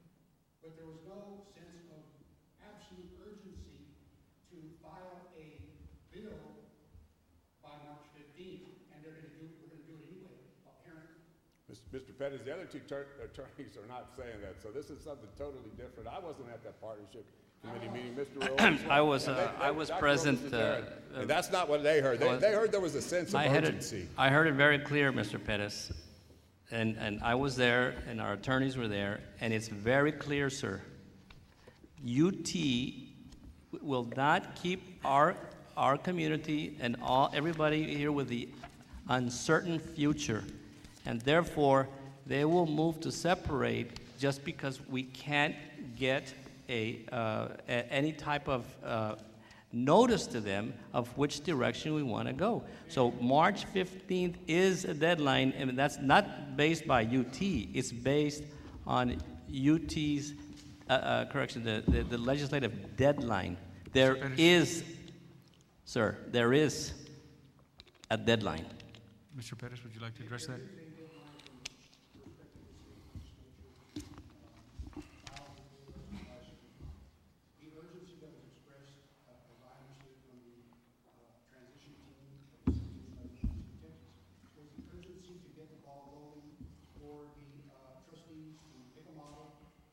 Started with the transition team so we can start working together. There was no huge sense of urgency to file a bill because they had already drafted a bill. Who told you that? Because I didn't hear that. I've never heard that either. Well, we have copies of the draft bill right here. No, but we have a letter from the chancellor saying there is urgency to this matter. There is an urgency for the community too. But not for the legislation. The shell legislation is drafted. But what's the? Mr. At some Renfro, point, yes, you got to fill in the legislation. You know, when I worked in the legislature, they weren't just going to pass a blank bill. You have to put in there what you want in that legislation. And so, you know, I don't know how it was when you worked there. So the shell thing that you're talking about, at some point, it's got to be filled out. And my understanding, that's by the March 15th filing deadline. March 11th. Thank you. And I got to tell you, I mean, I've asked the chancellor, I've asked other people, if we don't vote on unification, if we take no action, if we decide to study this matter, what's going to happen? And his belief is that the University of Texas Board of Regents will move forward with separation. So if we table this item, we continue to study it to death, we've studied this thing for over 12 months now, that it's going to get tabled. I mean, it's going to get, it's as good as voting for separation. So let's just make that clear tonight. I mean, I don't want anybody to be confused about that. And we've met more than 25 times in over a year and a half period. And since this summer and fall, it's been absolutely stalled. And UT has a mission to educate the young men and women of this state of Texas. It cannot wait for our community college to kick this thing around and keep the public with this uncertain future of our institution. Let me just clarify one thing. Yes, this started 18 months ago with no TSC representation but Mr. Renfro. There was not a single TSC trustee, there was not a single TSC employee, and of course, the agreement we got represents the people that sat in that committee, which was UTB. And I don't care if they tell me I am loyal to the community, not to the institution. If you work for UTB, it's going to be a bias agreement, and that is what we got. I couldn't disagree more, because we met and we instructed council what we wanted in that bill. Excuse me. So, well, Mr. Chairman can interrupt my presentation, and if you're saying something that's incorrect, I can interrupt yours. And I'm telling you right now that presentation, we were represented by council, and we instructed him what we wanted in that partnership agreement, and that's what we got back. We also passed a resolution unanimously in favor, in which Ms. Adela Garza and other trustees before Mr. Mendez and Mr. Rendon came on board, in which we wholeheartedly supported working together towards coming up with an agreement. Now that was Mr. Oliveira made reference to that. Then back in November, the board instructed Mr. Rendon to send a letter to the Board of Regents, and you have to ask him. I don't know why he didn't send it. So therefore, they took a signal from the Board of Regents as they were moving on with their own agendas that we were failing to respond to them. So therefore, they couldn't not continue the relationship that they were experiencing with us. But Mr. Chairman, getting back to our unification issue, though. Are we through with the budget part of it? I'm through with that part, but I think getting back to the unification issue, I think it's important. I think for all of us to focus on here is that we are in extremely difficult times, and if the best reason for separation is that we're going to get maybe a 10% reduction in tuition when University of Texas is offering already reduced tuition for vocational students. So I want to correct something here because somebody said that just affects a couple of hundred students. My recollection is we have over 1,200 certificate and occupational students. Is that correct? And they're 25% of the enrollment. So I'd like to see the numbers that say there's only 300 or 400 affected. My understanding it was going to affect 1,200 students. So that's going to affect 25% of our population. So there is going to be tuition decreases for those students. So to say it's not going to affect them is not. And then under your plan and under your scenario, if everything goes as planned and we get lease money and we get, and there's no budget cuts in this state, and if anybody believes that, they're in for big disappointment. And we're not going to be saddled with 4 or 5 million budget cuts, then maybe your numbers work. And at the best, we're going to get a 10 or 11% cut. The most realistic view is that you're going to have anywhere from a $5 to $9 million deficit that you're going to be operating under. And since junior colleges can't operate under a deficit, you're either going to have to raise taxes or raise tuition. On the enrollment numbers, I think the difference is these models are talking about full-time student equivalent, and the 1,200 you're saying are actual students. I think that's what might be the enrollment number. And I've got another budget here that shows a $6 million deficit if you leave tuition and fees the way, a $6 million surplus if you leave tuition and fees the way it is now. And would you like to present that? Put it up. I would like to ask one question. If all we're going to do is leave tuition and fees the same, why are we separating? Well, David, if we unify, we know that we're going to leave tuition and fees the same at the best case scenario for all the university students. We know we're going to there's a proposal, though they're not agreeing to it in writing in the draft bill to cut tuition and fees for a certain population. The numbers that I remember hearing was when we met with Chancellor Figueroa and President Garcia in Austin. I remember President Garcia told us that the number was about 450 to 500. I was just giving a little bit more benefit on that and just made it 700, just rounded off. But I know that the unification model would, based on the projections of 4,700 more or less of enrollment, I know that those 4,700 traditional junior college students, about 4,000 of them would still be paying university tuition and fees that would be set by the regents in Austin. So the guarantee on that would be that those 4,000 junior college students would still be paying university tuition and fees, and maybe taking another leap of faith, we'd be thinking that they might be able to lower tuitions to a certain level for the other few hundred students. So I know that for sure we're going to get about 4,000 students that are really junior college students that are going to be paying university tuition and fees, which is part of the problem that we have now. Our junior college tuition and fees are the highest in the state, and that's a guarantee that they're going to stay the highest in the state. Let me respond, if I may, Mr. Oliveira, that it's interesting to note that back in November when we sat and they had the agreement before us, they were willing to do the cuts across the board for all community college students. They were never willing to do that. Just hold on, let me finish. Yet, the majority of the board members decided not to accept that and try a different option.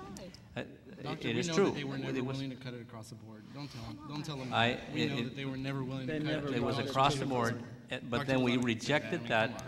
We rejected that option, and we voted instead for a totally different option. At that point, that's when we asked you to send a letter and Mr. Rendon never sent the letter, unbeknownst to us. So, but let me get this straight. So under your proposed budget, the best we're going to do, according to you, is a 20%, maybe a 20% cut if the state doesn't cut higher education 20%. I'd like for you to present like it's in the current budget right now. So that's Mr. Oliveira, do you have the opposing? The best we're going to do. We're not going to lower taxes, and so we're going to vote for that on the hope that that's going to happen, even though everybody in this room knows that there's going to be a budget deficit of, magnanimous proportions. And so we're going to vote for that based upon the hope that there's not going to be a budget reduction or not going to be cuts in higher education. Since we all forgot our manners and we interrupt each other, I'm going to say something. I cannot believe that Dr. Robles and Mr. Oliveira are TSC trustees. We are here Silence. to represent Silence. TSC. We are not regents. We are here to represent TSC. I'm here to represent the students and people of this community. And I don't give a damn whether it's TSC or UT Brownsville. You can call it whatever you want. I'm here to represent the students and people of our community. Ladies and gentlemen, I give of my time and my money for this institution, the students, and my family does as well. And we're here to support all of you. And if there's any way we can bring you tax support, we will do that as well. Also, if we can help the students in any way we can to advance their own lives to reach their fullest potential, that is why I'm here. Now, Dr. Robles, Silence, please. Silence, please. Dr. Robles, if I may, I want you or Trustee Oliveira to please justify how it's reasonable to continue to pay $102 million on the bond debt, which is not going to expire until 2034, after you've given away your assets. But let me finish. Yeah. I want to give an example of that. I want to put it in terms you might be able to understand. Under the unification model, this is what you've been proposing to people, giving away the assets free of charge, $198 million worth of assets free of charge, and continuing to pay the bond debt of $102 million till 2034. That's $300 million worth of consideration. That's more than $250 million worth of consideration that you're willing to subsidize to the UT system. I'm going to give you an example, and I want to know if it's something that makes reasonable business sense to you. The unification model would be similar to your clinic, the Heart Institute of Brownsville, being taken over by Valley Baptist Medical Center. If Valley Baptist Medical Center came and said, you know what, Dr. Robles, we want the Heart Institute of Brownsville. You're going to give it to us because we feel that we can provide better medical services than you can. You're going to give us your clinic. You're going to give us all the equipment in your clinic. And you're going to continue to pay the mortgage to IBC Bank for the next 23 years. How could you justify that? Would that be something you'd be willing to do? Because that's what you're telling. That's what you're asking them to support right now. Okay. Allow me to respond. First of all, ours is a private clinic, not a public institution. All right. That's number one. Number two. Let me just finish. Let's look at this math. It's very, very simple to me. Right now, we collect about $16 million a year from all of your hard-earned money, okay? $16 million. Mano bajita, at the very minimum, let's say, just for argument's sake, that we have to collect $20 million because everybody says that our taxes are going to go up. Let's just say we slashed the budgets and this, and we just came up with $20 million to collect. Now, do the math. $20 million a year. In 10 years, how much is that? $200 million, and in 20 years, practically $500 million in taxes of your hard-earned money, and UT's coming in and says, allow me to take 2/3 of that and help you. I mean, just compare that number to the $100 million. But beyond Dr. Robles. You're the only one out there telling the community we're going to have to raise taxes. You're the ones that's been scaring the community. At the very minimum, we still have to collect. Here, with the other option, we cut it 2/3. That is a true reality of how the junior college system works. Every community has a junior college tax so they can be able to offer their community a junior college at a lower tuition and fees. And that's what we need to correct. But I'd like to answer Trey's question, because Trey, I thought I made it clear earlier. I'm not for any proposal that requires us to give the assets away. I frankly don't think it really matters, and I think, you know, Mr. Rorig and others said it earlier, because those buildings aren't going anywhere. Like, you can't call Vasquez Movers and have them pick up the fine arts code. They might try, but they can't go anywhere. But besides that, I've never said I was for that, and I don't think Representative Oliveira would file a bill. So let's just take that off the table, and let's just say that we keep ownership. And so if that's your only issue, I think that's an easy one to solve. That's not my only issue. My issue is continuing to pay $102 million worth of debt when you have nothing. But you're going to pay that whether we separate or not. Dr. Robles never answered if that's a reasonable business model that he would be willing to do. If Valley Baptist wanted your clinic, would you give it up and continue to pay? Yeah, no, it's a silence. But let me think. Let me just. If I'm going to get $200 million back, I'll do it. I spoke to the chancellor personally, and he said, Roberto, please, we just want a positive message coming from you, and this thing about the bond and all that. We, down the line, who knows? Maybe they'll pick up the tab. Right now, who knows? We don't know. But I have to prove my tax what is it? model, $500 million in all this year, or $100 million? Which one would you? $100 million over the 25 period, or $500 million? What would you rather pay? $100 million or $500 million? Which one would you do? To me, the math is easy. I'd rather take the $100 million. I'd like to ask Trustee Oliveira, do you have an option where you can show us the model where the budget is and how many numbers of students? I mean, you're mocking the work we're trying to do here by having projected budgets and trying to see what it's going to look like. Do you have what a budget would look like the other way around? How many junior college students are considered junior college students, what their tuition and fees would be, what the vocational junior college students' tuition and fees would be, and how that works into that model? I have a written I think, promise from the chancellor, or at least a discussion that says that tuition for vocational and occupational students will be. And I know also that at the end of the day, my cousin Renee Oliveira is also my law partner, and I can make damn sure that it's included in any legislation. But it'll be how much? So I'm not worried it'll about be how that. much? You haven't told me. How much would it be? I don't have any clue as to what you're asking right now. How much would the tuition and fees for technical and vocational and certificate? My understanding is to be whatever the going rate is, and they're willing to lower it to that. Comparable to TSCC. Comparable to TSCC. And we have that in writing? We can get it if you like it. I mean, if that'll do the deal, I bet we can get that tomorrow. There's so many other holes. There's so many other holes in Mr. Chairman, I'll get that deal. I'll negotiate that deal for you. There's no budget there. The burden of proof is on our side. We have to show budgets, and you don't have to show any budgets. It's just promises. But, okay, it's just promises, but if they put it in writing, will you make the deal tonight? Of course not, because you're forgetting about the other 4,000 junior college students. You can't throw 4,000 junior college students under the bus just for 600. We're here for all the junior college students that are in this district. And Mr. Chairman, as much as you want to, as much as I want to, you and I both know that nobody's going to lower tuition this year. There isn't a junior college or isn't a university in the state right now, because of these desperate times, that's going to be able to lower tuition. I mean, four institutions, four community colleges are closing in the state of Texas. 8 an hour here is going up. And I would hate to see our community college close down because we didn't do our numbers correctly. And let me tell you something.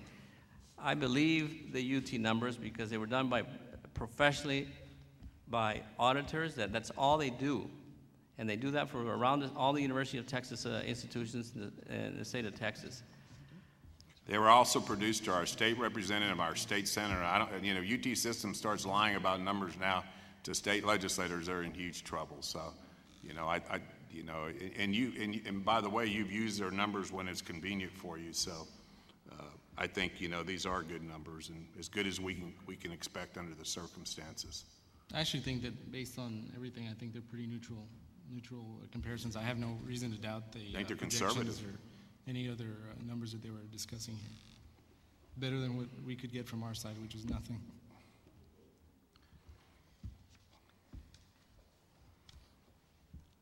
Dr. Robles, you were asking also about what the criteria was. I mean, part of the selection criteria, and which I think is important in making this decision, is a couple of questions we asked ourselves.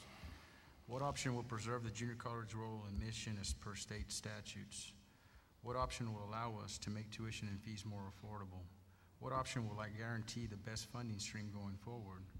What option will assure accreditation?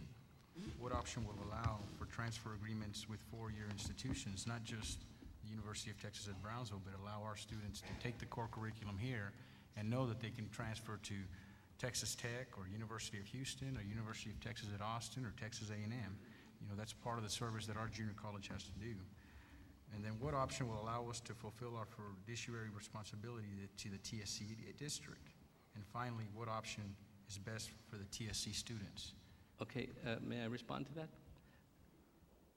In the resolution that I read to you, it would be open-ended so that all those things that you brought up, Mr. Rendon, could be discussed. It says that the board authorizes its Partnership Affairs Committee to negotiate terms of an agreement and legislation to implement the merger and unification of both institutions into a single entity to accomplish the goals of this resolution. So I think those are the details, but if we agree in principle to move forward tonight, that would send them a positive message. Then we can sit at the table and allow the attorneys and the auditors and all the financial wizards that the institutions have and figure it out for us. And at the end of the day, we want to make sure, and I'm in agreement with Mr. Oliveira, we will fight tooth and nail to make sure that we get well taken care of. I think that's a win-win situation.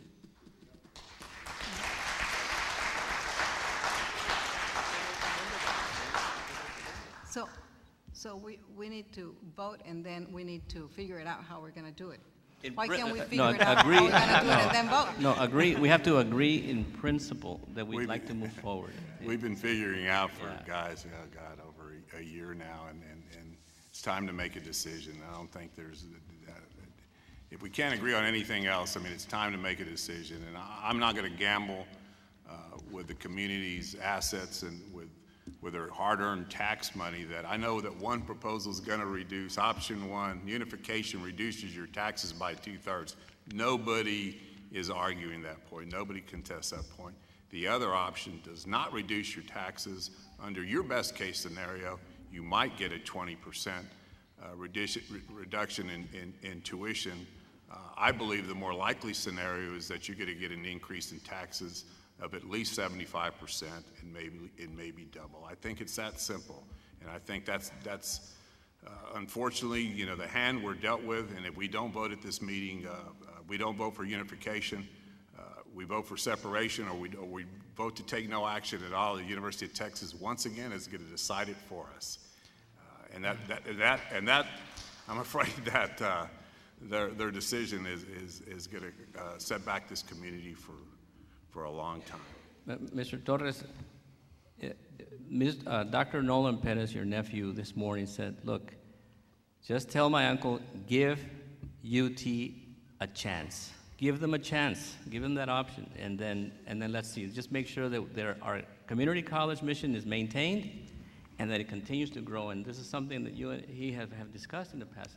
Give them a chance. There's nothing wrong with that. Well, I think everybody can agree, Doctor, that the best thing for the community is to have junior college programs and to have a university option. And I know that under both models, which UT has proposed, there's going to be a 4-year UT system school.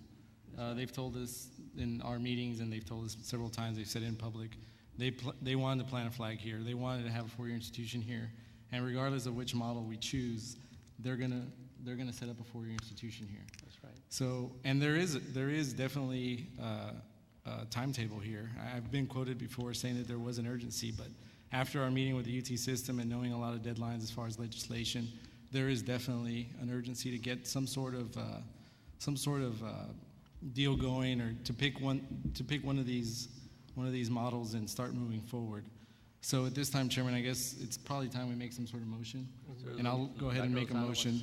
Mr. Chairman, Since I'm already speaking, I'll just go ahead and make a motion. Before you call the question. I recognize.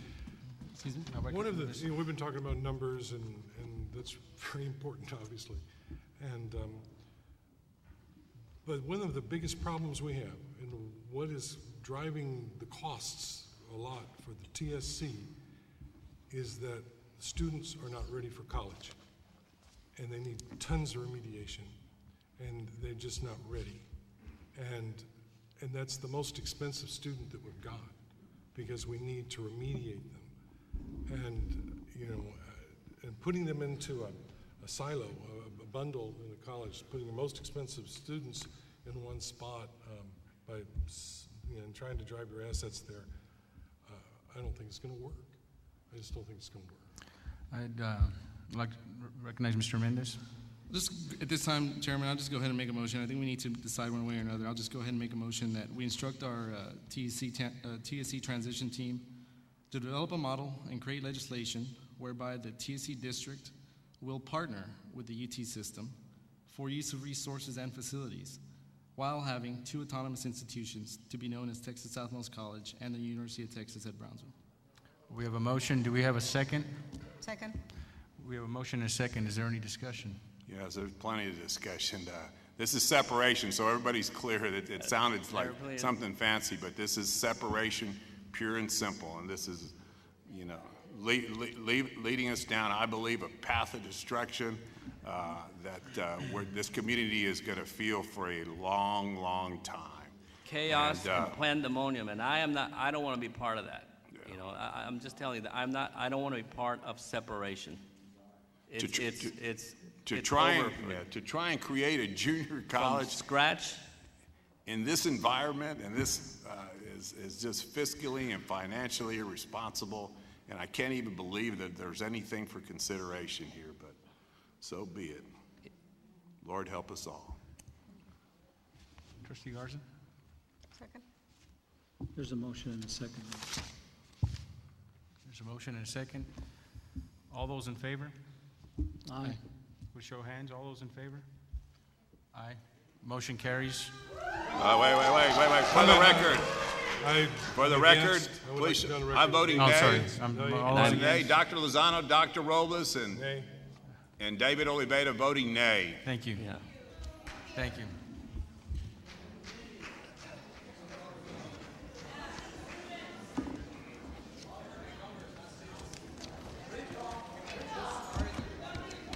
As